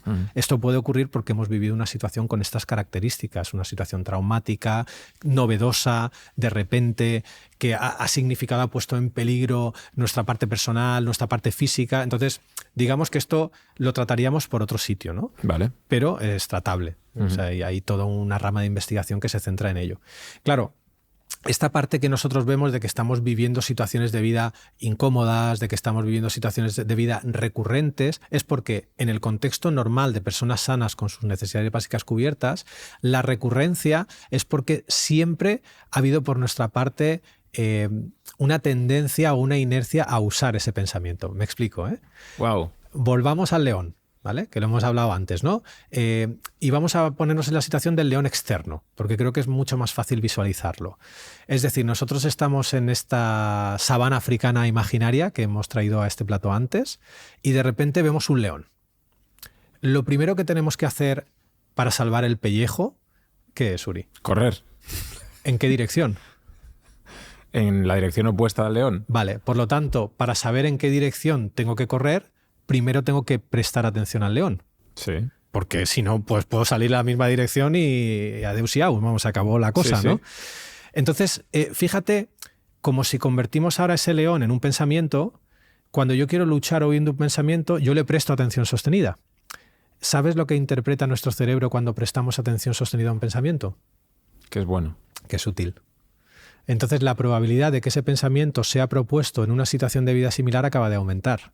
Entonces llamamos pensamiento repetitivo o recurrente aquellos pensamientos a los que, queriendo luchar o huir de ellos, les hemos regalado nuestra atención. Nuestro cerebro interpreta que es útil, por lo tanto, nosotros mismos, sin quererlo, acabamos de aumentar la probabilidad de volverlo a pensar en una situación similar. O sea, tenemos que hacerlo como que fuera un pensamiento de un barco, ¿no? Que se aleja. Sí, bueno, ¿no? ¿Cómo romper esto, no? O sea, ¿cómo intervenir de manera coherente? Porque voy a hacer otra analogía, que no es un león, pero que a lo mejor mucha gente le puede pasar.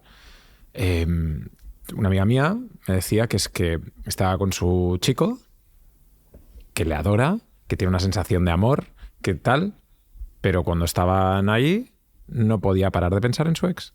Y su ex venía todo el rato. Y era como, tío, yo estoy aquí con él y que le quiero, pero mi ex viene todo el rato, ¿sabes? Wow. Entonces, había escuchado así en broma, ¿no? Gente que para no tener que finalizar esto anteriormente había, por ejemplo, repasado toda la selección de fútbol nacional o ese tipo de argumentos cognitivos. Sí, pero es ingeniero. Pues esto no lo he visto. Pensar en la trigonometría o en algo así, ¿no? Pero bromas al margen. Claro, ten en cuenta de que tratando de huir o luchar contra nuestros propios pensamientos, lo que estamos haciendo es, en esa gran tabla de Excel que nuestro cerebro tiene de pensamientos útiles e inútiles, los estamos engordando, estamos aumentando su peso. Claro, aquí lo único que yo he visto que es eficiente es empezarnos a comportar de manera coherente con cómo funcionamos, porque nadie tiene la culpa de que el cerebro funcione como funcione y que es lo que nosotros tratamos de investigar en neurociencia, pero sí que somos responsables de cómo lo usamos, ¿no? Y ahí es donde vamos, ¿no? Entonces, claro, ¿cuál sería el primer paso? El primer paso, no estoy invitando a la gente que haga esto en medio de una relación sexual, ¿eh? Me refiero, esto en situaciones más cotidianas pueden ser más apropiadas para empezar a practicar. Pero lo primero es, este pensamiento es una posibilidad. O sea, mirar lo que estás pensando, ver su intensidad, reconocer lo que te está haciendo sentir y simplemente devolverle la condición de posibilidad. Entonces, el siguiente paso es una experiencia, no es un pensamiento. Fíjate cómo yo trato de decir, bueno, sí, pero después, ¿qué pasará? Yo te invito a descubrirlo. Porque si volvemos a pensar todo el proceso, muy probablemente no lo vas a vivir. Y decimos que tenemos un déficit de vivir-sentir. Nos encanta pensar, razonar. O sea, imagínate, yo en el trabajo como ingeniero, como científico, me vuelvo loco. Y el razonamiento es una herramienta maravillosa que nos permite salvar vidas, enviar cohetes a la luna, nos permite hacer un montón de cosas. Pero el razonamiento no está diseñado para dirigir una vida humana todo el tiempo. Entonces, aquí vemos que falla, ¿no?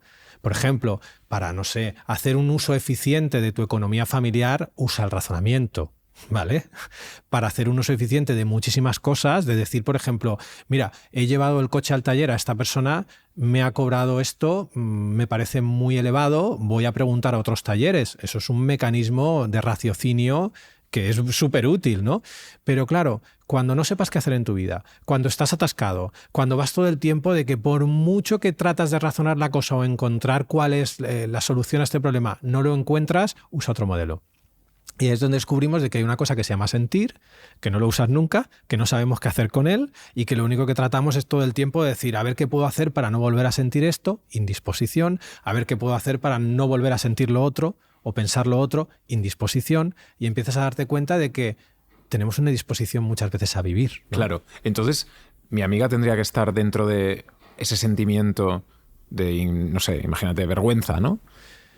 Bueno, ahí hay tres cosas. O sea, una cosa es la experiencia personal de tu amiga, otra cosa es la experiencia personal de su amigo, donde ellos estarán pensando y sintiendo cosas, y luego está esto que llamamos el ente pareja, ¿no? Que es la comunicación entre los dos. Si hay honestidad, la sincronía cerebral se va a producir y ellos podrán explorar un espacio de la mente que de manera individual no pueden acceder y a lo mejor ahí pueden encontrar la solución a su problema, ¿no? Cuando, por ejemplo, se usa un terapeuta o una terapeuta, se hace lo mismo. El paciente conecta la mente con el terapeuta y acceden a un espacio de la mente que ni el terapeuta de manera individual ni el paciente de manera individual pueden acceder. Qué maravilla, tío. Es como Matrix, ¿eh? O sea, es como, pum, nos conectamos, pum, y estamos en el oráculo. Si es que somos la hostia, lo que pasa es que no queremos verlo. El poder que tenemos, ¿eh? Lo tenemos. Lo que pasa es que muchas veces para nosotros es más fácil seguir la inercia de cómo estamos y no mirarnos que realmente cuestionarnos. Ya. Te voy a hacer una pregunta personal. Mi pareja es gemela. Es decir, mi mujer tiene una gemela. Como experto en neurociencia, como experto en el cerebro, has visto ondas cerebrales a cascoporro, entiendo. Estás muy... Bueno, cada día, tu día a día pasa en un laboratorio, o sea, para que la gente lo entienda. ¿Por qué mi mujer tiene telepatía con mi cuñada? Qué bestia la pregunta. Te pregunto, o sea, y te lo digo, a lo mejor en broma, pero yo veo como que es que casi como que sienten lo mismo. Ellas son gemelas del mismo... Homocigóticas, ¿no? Sí, o sea, del mismo tal, iguales. Entonces... ¿Por qué pasa esto? No he estudiado esto, pero bueno, estamos jugando, estamos claro. Aquí como en casa y es sí. como respuesta de cerveza. Sí, ¿vale? sí, o sea, total. Intuiciones que pueden pasar, ¿no? Es probable de que cuando se producen estos casos son genéticamente idénticas. Uh-huh. Entonces, a pesar de que todo el tema epigenético y el desarrollo neuronal embrionario ha podido generar diferencias individuales en su tejido nervioso y en sus cerebros, pero también es probable de que sus cerebros para resonar tengan unas condiciones muy, muy particulares y muy, muy similares. Es como si dos antenas tienen afinidad para resonar entre ellas, ¿no? Entonces, podría ser que hubiese a lo mejor simplemente con microgestos, con simplemente mirar y presenciar, que hubiese una predisposición a pensar cosas muy similares, a que su cerebro lance propuestas muy similares. Entonces, si por ejemplo tú estás pensando algo, sin darte cuenta tus microgestos están representando ese algo, el mío, como cuando yo pienso, mis zonas del movimiento, mis zonas motoras también se activan, que tenga una facilidad para leer y proponer un pensamiento similar, ¿no? Bueno, ya te digo, así improvisado, respuesta de cerveza, esa sería la primera hipótesis que si a mí me dices, investiga esto en el laboratorio, yo el protocolo lo tiraría por ahí, ¿no? Viendo a ver de que teniendo esta este caso, este punto de partida de que son genéticamente idénticas, suponiendo, es que te digo, aquí va una suposición detrás de otra, que sus cerebros sean tengan una predisposición muy parecida, a lo mejor el cerebro de la otra puede inferir simplemente con esta información sensitiva, esta información perceptiva, una propuesta neuronal muy parecida, y lo llamamos telepatía, pero al final es la capacidad de, guay, yo miro tus microgestos y soy capaz de generar un pensamiento muy parecido al tuyo, ¿no? Esto, ya te digo, se puede coger con pinzas y es muy discutible porque cada una, a pesar de partir del mismo cigoto, ha tenido experiencias de vida diferentes. Claro. Aquí la epigenética ha moldeado también a su gusto y esta hipótesis podría ser muy cuestionable, pero para mí me parece divertida y no me la podía callar. Vamos, totalmente. Así que aquí la dejo. Y en el sentido más antropológico de esto, si nos vamos a una tribu de Papúa Nueva Guinea donde no han estado en contacto con nada, tal, si tú coges un cerebro de una persona de ahí y un cerebro de alguien que vive en Madrid hoy, exactamente, científicamente, ¿es lo mismo? Genéticamente son en un 99,9% idénticos. O sea, y somos iguales también, al hilo de eso, desde hace miles de años. O sea, mi yo a ver, es una pregunta escurridiza. Vamos si quieres, vale. Con Nueva Guinea y luego nos vamos a la neurociencia evolutiva. Imagínate, vamos a ponerle un caso concreto práctico, ¿no? El tema de las emociones, ¿no? Y que Ekman hizo tan famoso con estas investigaciones en tribus acerca de las emociones universales y este tipo de cosas, ¿no? Claro. Para que veas. Nuestros mecanismos cognitivos, es decir, las herramientas que nosotros tenemos, son muy parecidas. Hay muchas formas de pensamiento, ¿no? Por ejemplo, nosotros pensamos en el pensamiento y creemos que es, pues, para nosotros una voz en nuestra cabeza, ¿no? Un habla interna. Sin embargo, por ejemplo, imagínate cómo es el pensamiento de una persona sordomuda, que nunca ha escuchado. Ellos son inteligentes. Ellas pueden realmente dar respuesta a estímulos, generar argumentos. ¿Cómo lo hacen? Utilizando otro tipo de simbología. Por ejemplo, su pensamiento puede estar formado por unas manos y unos labios que se mueven.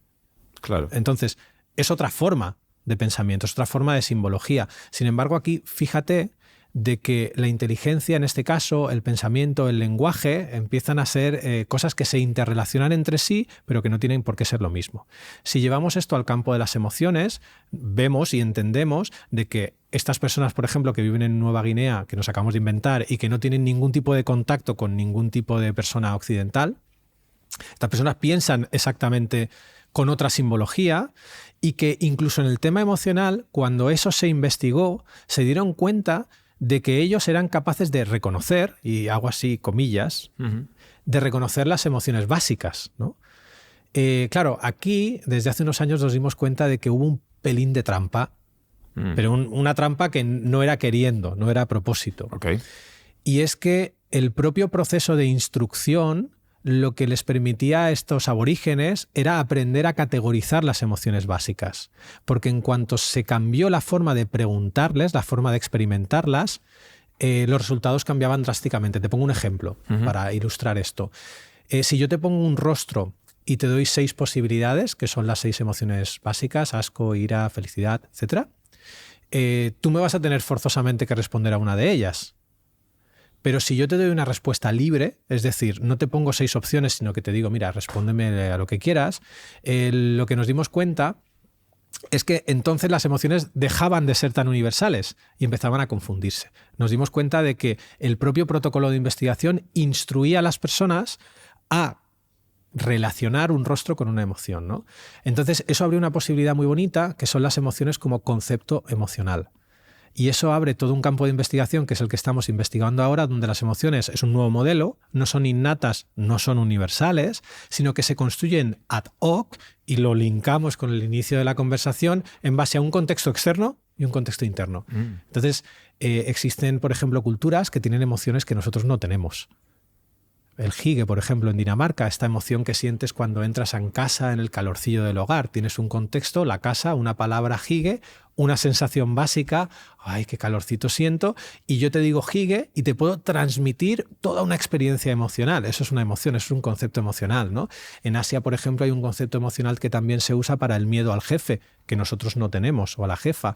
Para nosotros el miedo es un caso poblacional, como diría Darwin, muchísimo más grande, ¿no? Pero fíjate también, Uri, como nosotros nos sentimos miedo siempre de la misma forma. Yeah. El miedo no es algo que se activa. El miedo tiene sus intensidades, tiene sus matices, tiene sus niveles, y es porque construimos ad hoc diferentes casos de miedo en función de nuestro contexto externo y también del interno. Yo puedo tener una situación externa que puede promover el miedo, pero yo estar en ese momento súper feliz, y a lo mejor el caso de miedo que construyo es un caso de miedo más light que si estoy hundido en la miseria, ¿no?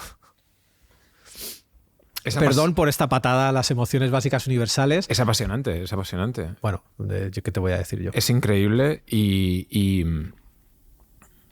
todo el mundo puede sentirse muy, ¿cómo diríamos? Como muy presente en esta charla, porque todo el mundo puede rascar dentro suyo y buscar esa emoción o buscar ese pensamiento, ¿no? que todos tenemos, una cosa universal.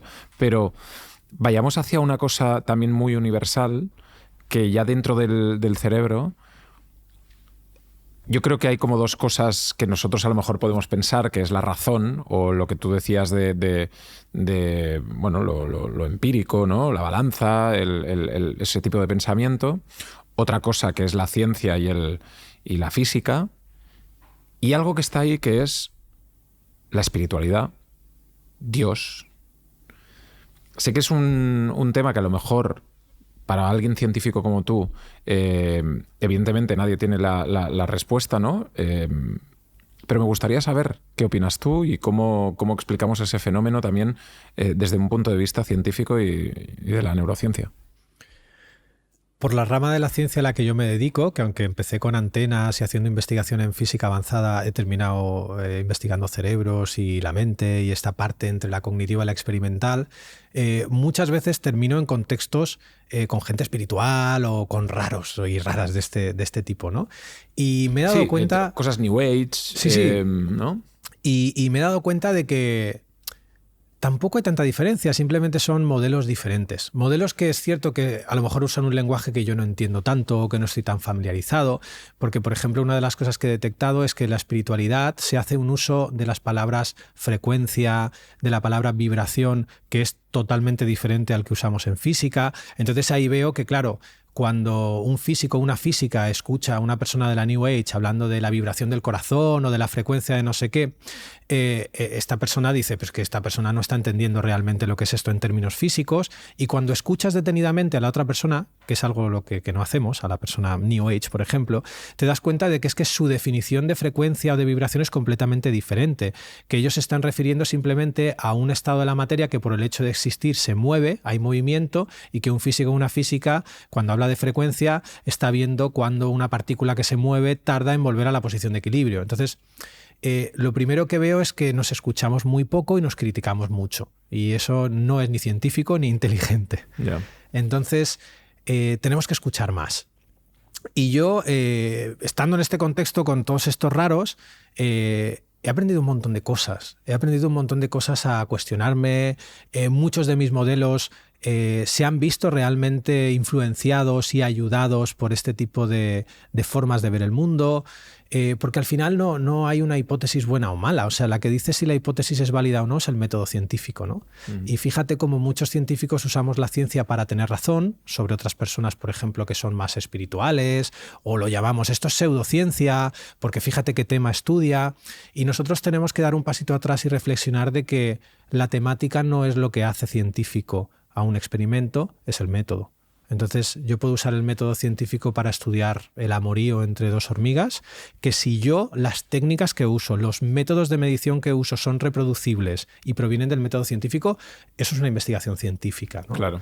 Entonces, bueno, creo que como científico tengo que dar un pasito atrás y recordarme esto todos los días a la hora de escuchar otros argumentos, y creo que tenemos que estar más al servicio de investigar esto que está fuera de nuestra caja, ¿no? Los científicos vivimos prisioneros en nuestros propios modelos que construimos y que tratamos de medir. Pero no estamos tan dispuestos a estar equivocados o a que el modelo que llevamos investigando 20 años esté equivocado. Yeah. Y fíjate cómo cuando estamos equivocados es el punto de máximo aprendizaje. Tratando de defender nuestros modelos o de tener razón, que es otra forma de decirlo, nos estamos perdiendo el aprendizaje. Y esa es una reflexión que ahora mismo tenemos alrededor de 20 líneas de investigación en el instituto en el que trabajo, y es una reflexión que hago en cada una de ellas. Cada vez que enfocamos una nueva línea de investigación, me repito a mí mismo de que no es una cuestión de tener razón, de darle más credibilidad a lo que yo creo que es, y me abro a la posibilidad de que esa nueva investigación destruya completamente mi concepto acerca de lo que estoy investigando, ¿no? Esto es muy dejar al lado el ego como científico, como investigador, de una forma increíble la que estás diciendo, y me recuerda mucho a Javi Santaolalla, que es doctor en física cuántica, estuvo en el CERN, ha estado aquí varias veces y me decía exactamente lo mismo. Decía, nosotros entendemos el mundo desde la física, pero a lo mejor dentro de 200 años, dirán, los humanos entendían el mundo desde la física. Sí, de hecho es que ¡qué locura! Creo que los telecos son raros. Creo que Javier es telecos también. Sí. Bueno, yo ya no soy teleco, yo fui hace mucho tiempo que ya me dediqué a esto. Pero es que es la gente que realmente amamos esto, que no lo hacemos por una inercia o porque, mira, fue lo que estudié.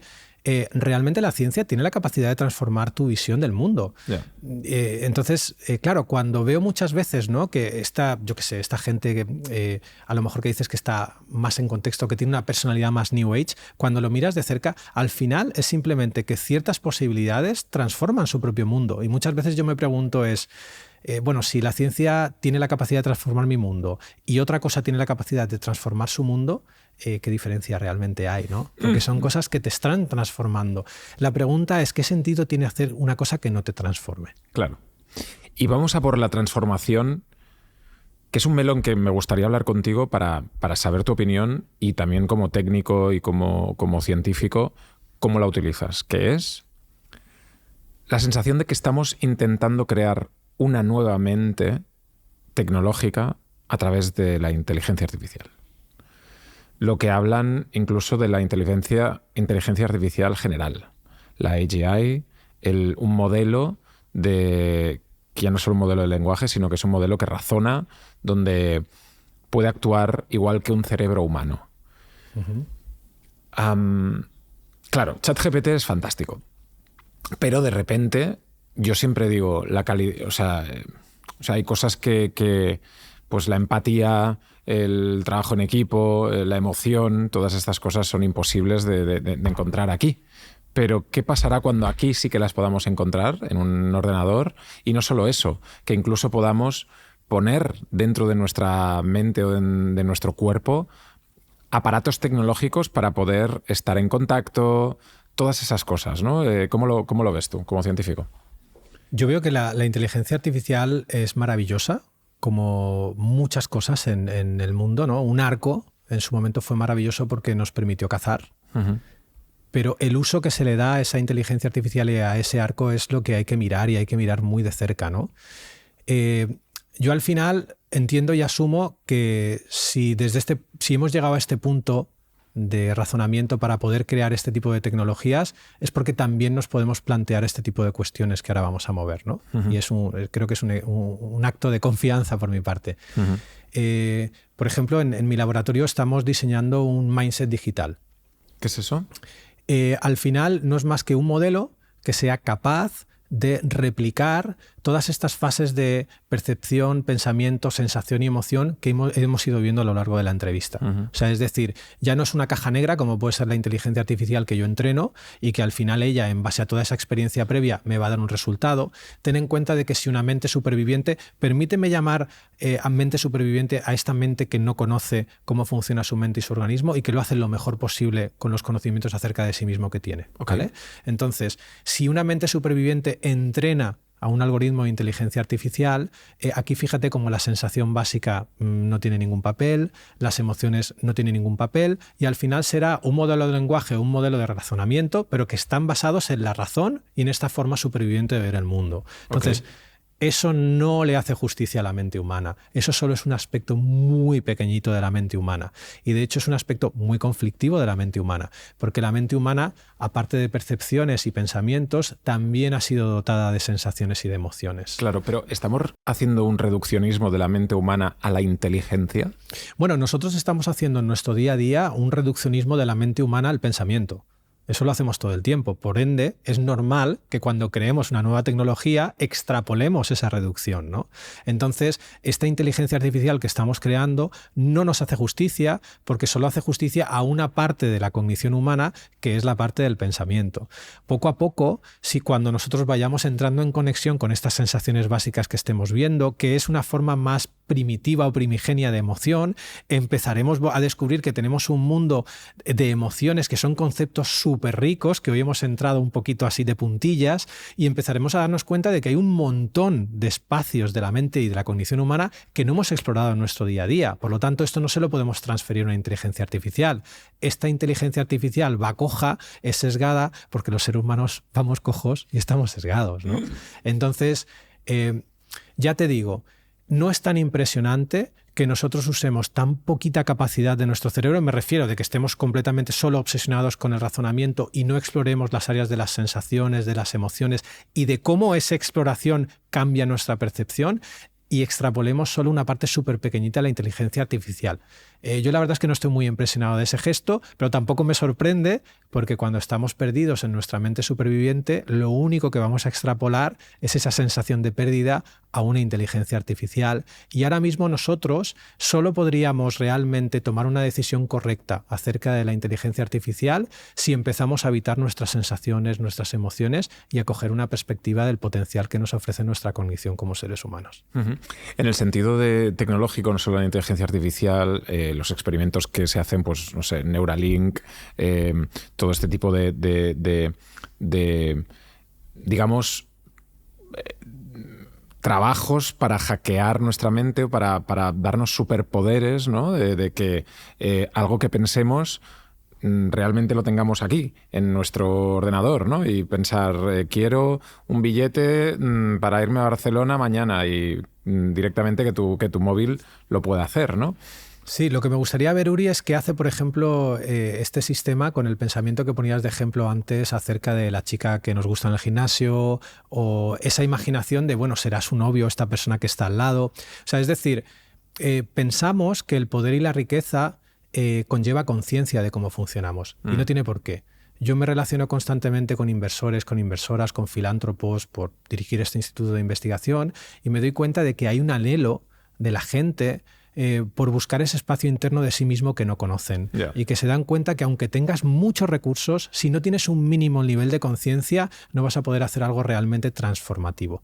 Vas a hacer un parche. A lo mejor, mira, tengo que invertir menos tiempo en comprar ese billete de avión, pero ¿en qué vas a invertir ese tiempo extra que tienes? ¿En seguir haciendo, perdón, el capullo?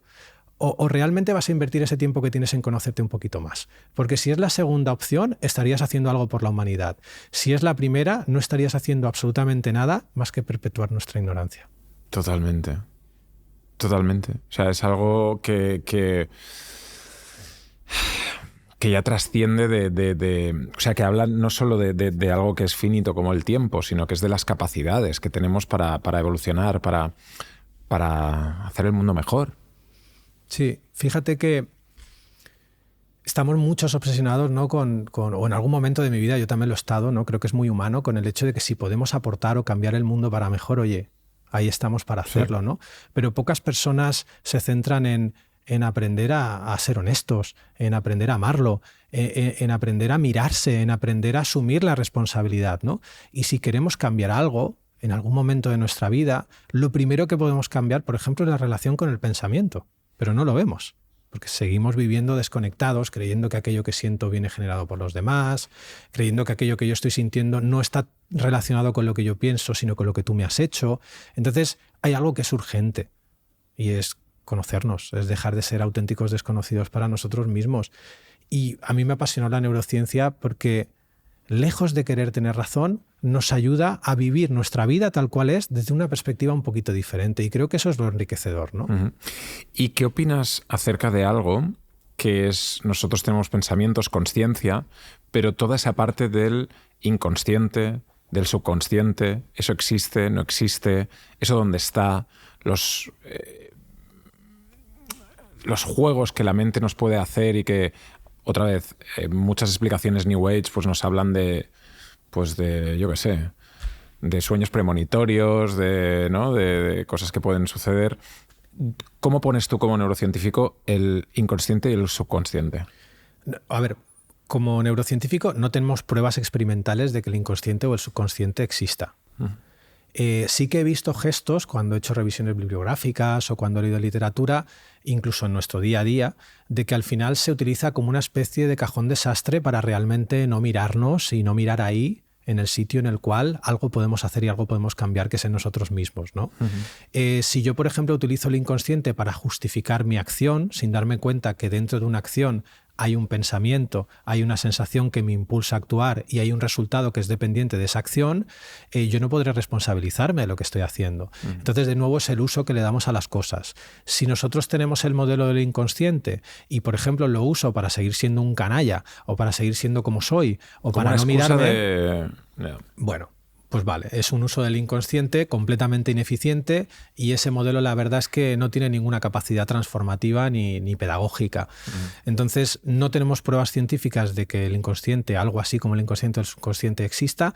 Es un modelo teórico totalmente plausible y ojo, revisa qué uso le estás dando, porque si lo estás haciendo para no asumir tu responsabilidad, yo como persona lo desaconsejo. Aquí no está hablando el neurocientífico porque simplemente a mí no me ha funcionado para realmente aprender algo más acerca de mí mismo y creo que todos, siendo todos exactamente igual de ignorantes, da igual el doctorado que tengas o que no tengas doctorado, somos todos unos ignorantes, estamos aquí para aprender y para hacerlo con honestidad. Y en ese sentido, cuando hablas de la responsabilidad, me gustaría entrar no en el punto patológico y en el punto psicológico de que la gente pues, necesite ciertas terapias, medicamentos, etcétera, para poder funcionar, ¿no? Pues no sé, te falta litio, pues toma litio, o tienes cualquier cosa que un médico te ha dicho y tienes que solucionarla. Pero en este sentido, hay cosas que nos vayan bien para nuestra mente, para nuestras neuronas, para vivir mejor. Recuerdo la situación de una persona que tenía una enfermedad neurodegenerativa, ¿no? Y entonces pues hablaban de que las neuronas estaban cubiertas de mielina y habían enfermedades desmielinizantes y hablaba de que habían cosas que pues a lo mejor eran mejores, pues yo qué sé, el omega 3, yo qué sé, tipo de alimentaciones o cosas así. ¿Qué podemos hacer para que nuestro cerebro esté en forma? En este caso, evidentemente hay una parte bioquímica, como comentabas, de las vainas de mielina. Lo que hace es acelerar el impulso que viaja por esa neurona y cuando esa vaina de mielina, aparte de proteger, pierde esa aceleración, se producen patologías, neuropatologías que son bastante chungas. Ahí obviamente exactamente igual que algún fármaco y hay todo un campo de investigación que está remando en esa dirección, pueden ayudar en ese contexto. También hay gestos cognitivos que nosotros podemos implantar en nuestro día a día y que pueden ayudar a mantener una cognición más saludable. La primera de ellas, y sé que nadie habla de eso, la hemos visto, es la honestidad y es nuestra corteza cingulada anterior. ¿Esa honestidad con quién? Para con nosotros mismos. No tiene nada que ver con el mundo. La honestidad es un gesto de empatía contigo mismo. Y no sabemos ser honestos con la misma dificultad que no nos sabemos sentir. Entonces, ahora mismo yo creo que la asignatura pendiente y lo que más nos puede nutrir es empezar a trabajar esa honestidad, descubrir que no eres honesto, que no soy honesto, que no somos honestos y empezar a trabajar en esa dirección. Y luego, por otro lado, es la parte de la sensación básica. Empezar también a practicar. Ya que hacemos todo el tiempo un seguimiento de qué es lo que pienso acerca de ti, puedo hacer un seguimiento de cómo me siento cuando pienso acerca de ti. Qué bueno. ¿No? Y es una nueva dimensión que no conocemos, que ha estado ahí siempre y que ya tenemos todas las herramientas que necesitamos para explorar. No necesitamos más que lo que tenemos. O sea, cuando tú te encuentras en una situación de vida en la que ya tienes todo lo que necesitas para hacerlo, es el siguiente paso eficiente a seguir, vamos. Y un hábito que podamos tener de 2 minutos que cambie un poco la calidad de nuestro día, ¿cuál podría ser? Lo tengo clarísimo. Empezar a prestar atención a los pensamientos es algo que nadie va a tener que hacer ningún tipo de esfuerzo, porque lo hacemos constantemente sin darnos cuenta, pero ponerle conciencia a ese gesto y cuando veas un pensamiento decirle, este pensamiento solo es una posibilidad. 2 minutos al día. Y ver qué sientes cuando pasa eso. No esperes nada, no estamos haciendo esto para que seas más feliz, para que de repente te ligues a esa chica de gimnasio que veíamos antes. No estamos haciendo esto con un fin concreto. Estamos haciendo esto simplemente por el placer de descubrirte y de conocerte. ¿Cuánto tiempo hace que no hacías una cosa simplemente por placer? Buah, es que eso, el pensamiento, cuando dices que es solo una posibilidad, es tan gráfico porque cuando tú te viene ese pensamiento es como que vas por una autopista y llegas a él. Y entonces dices, ahí está. Pero cuando dices es una posibilidad, ese pensamiento hace como y crea como otras raíces de decir, pues hay otras cosas, ¿sabes? No es el final.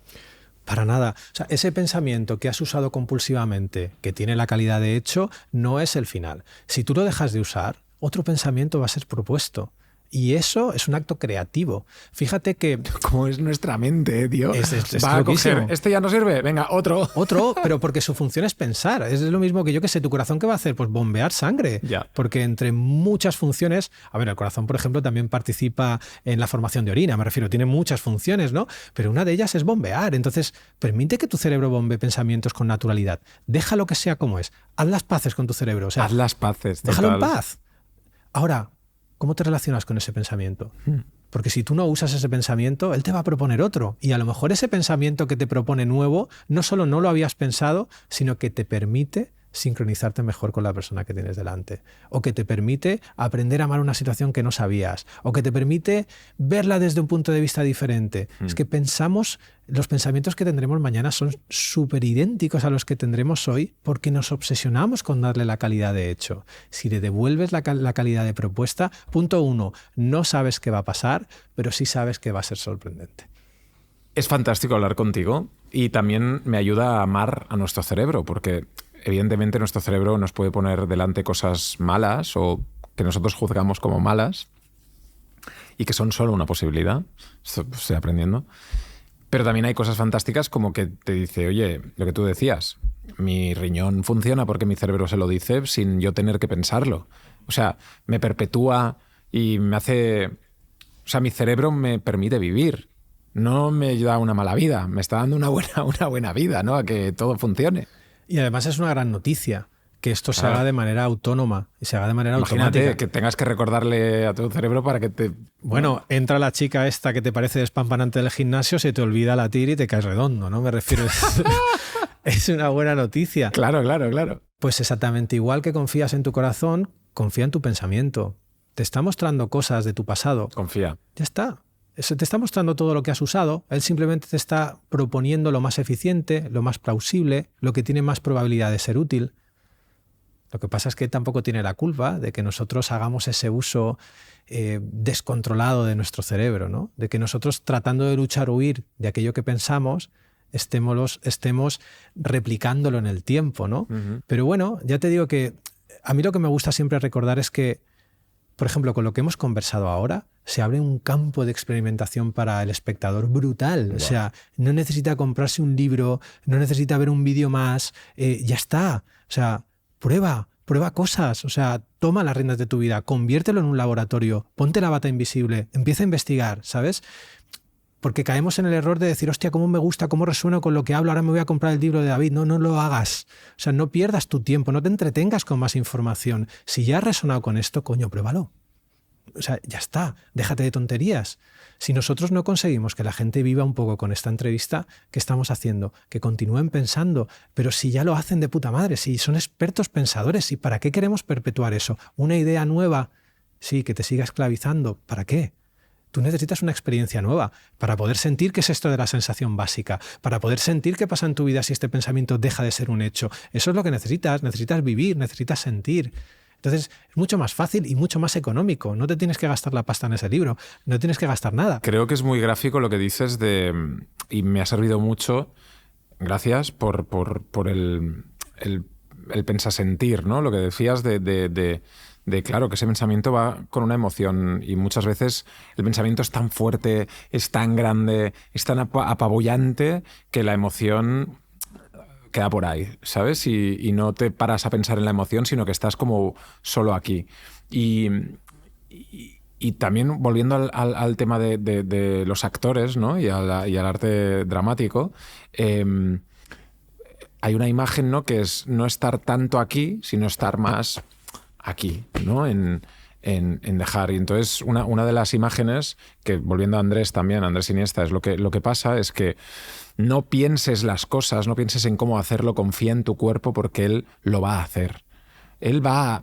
Si te vas si el león te ataca, tu cuerpo se pondrá a correr y confía en que se pondrá a correr, puede que te ataque y te mate, pero no está aquí la solución. O sea, la solución está en que tu cuerpo va a reaccionar. Lo es, de hecho tenemos pruebas. Por ejemplo, yo nunca me he tirado de un edificio que tiene 20 plantas y es fruto de esa experiencia en el que yo decido no tirarme. Me refiero, no es fruto de esa experiencia, ¿no? Sin embargo, hay algo que ya te dice, oye, yo creo que tirarte de aquí no es buena idea, ¿no? Hay una sensación, ¿no? De hecho, fíjate nuestro cuerpo cómo reacciona. Te asomas así, ¡buah! Lo llaman vértigo, ¿no? Y tienes todas esas sensaciones, ¿no? Entonces, bueno, tenemos que darnos cuenta de que tenemos un cuerpo maravilloso, de que tratamos de buscar todo el tiempo al inconsciente, al subconsciente, al no sé qué, como el culpable de que yo sienta esto, de que yo no consiga mis objetivos, cuando nos damos cuenta, insisto, de que nos tenemos desatendidos, de que Iniesta marcó ese gol porque simplemente corrió hacia ese balón lo más rápido que pudo y lo hizo lo mejor que supo y marcó ese gol. Nos empezamos a dar cuenta de que si Iniesta se hubiera pensado, hubiese estado mirando al atacante, hubiese estado pensando, no, a mí me dijo este entrenador que hiciese esto o lo otro, muy probablemente ese balón habría pasado de largo, ¿no? Pero en ese sentido también yo creo que, para ponerle contexto, o sea, lo ha entrenado tantas veces y su cuerpo ya sabe cómo hacerlo, que es el único en el mundo que podría haberlo hecho, ¿no? Tú has dado la clave. Lo ha entrenado tantas veces, no lo ha pensado tantas veces. No, claro. Pero sin embargo yo quiero conquistar el sentir pensando. O yo quiero darle al pensamiento la condición de propuesta sin hacerlo, ¿no? Yeah. Tenemos que entrenarnos muchas veces. Es que para eso está la vida. Está para que entrenemos, para que probemos, para que nos enamoremos, para que la caguemos. Está para todo ese tipo de cosas. Pero como tenemos miedo a cagarla, prefiero no vivir por ese miedo, porque pensamos que el miedo nos protege, pero el factor de protección del miedo es cero. El factor de protección del miedo es cero. Sí, o sea, es... Adiestra. No protege. Fíjate, hacer las cosas por miedo hace que tengamos, pues eso, esta inercia de darle al pensamiento la condición de hecho, tengamos, como muy bien decías antes, ¿no? Tengamos al sentir detrás de la luna. O sea, es decir, si yo cojo en un cohete y me voy viajando hacia la luna, esa luna sería el pensamiento, conforme yo me voy acercando, el tamaño aparente de la luna crece y yo no vería que detrás de esa luna hay estrellas, ¿no? Esas estrellas es nuestra sensación básica. Nos está posicionando, nos está diciendo qué está pasando, ¿no? Entonces es una cuestión de perspectiva, es decir, de a veces dar un paso atrás del pensamiento y de mirar de que en ese firmamento cognitivo tienes muchísima más información, que no solo está el pensamiento. Insisto, esto no es una lucha ahora con el pensamiento, porque si no vas a activar tu sistema de respuesta válida vas a estar igual. Es inclusión. Yo me reconozco experto pensador, pues ahora, como tengo un déficit de sentir, pues voy a explorar eso, ¿no? Y voy a ver cómo esos gestos, por ejemplo, influyen en mi percepción del mundo, porque la percepción cambia. Cuando cambia la percepción, tu problema cambia. A lo mejor es otro, no lo sé, entonces habría que verlo. Pero es ese gesto el que estamos mirando, ¿no? Esa conexión entre ya no solo pensaciones, sino percepensaciones. La conexión entre la percepción, el pensamiento y la emoción, ¿no? Porque aunque nos hayamos todo el tiempo obsesionado con dividir las cosas, en nuestro cerebro, nuestro campo cognitivo es una unidad. David, es un placer hablar contigo. No sé si quieres añadir algo más para cerrar esta charla, que ha sido fantástica, ha sido muy reveladora, ha sido también muy práctica para llevarnos cosas a nuestro día a día, pues de nuestra mente a nuestro cuerpo, de nuestro cuerpo a nuestra mente, de nuestro día a día, de pensar las cosas desde un punto de vista diferente, de pensar y sentir, de darle un valor de posibilidad a cosas que no son hechos, ¿no?, reales. Es fantástico. Recordar simplemente, lo hemos dicho, ¿no?, de que ningún neurocientífico puede decirte cómo vivir tu vida y de que al final tienes unas percepciones, unos pensamientos, unas sensaciones y unas emociones y que somos auténticos desconocidos y que tenemos vida y que mientras estemos vivos lo único que vale la pena es conocernos un poquito más. David del Rosario, comprad su libro, él dice que no, pero yo os digo que sí. gracias por venir. 2 horas aquí contigo se hacen cortas. Espero que lo hayáis disfrutado. Creo que podríamos hacer otra cuando te vaya bien, cuando tu agenda te lo permita. Y gracias por estar aquí una vez más. Encantadísimo y gracias por poner en manos libres también tu cerebro y compartirlo con nosotros. Gracias.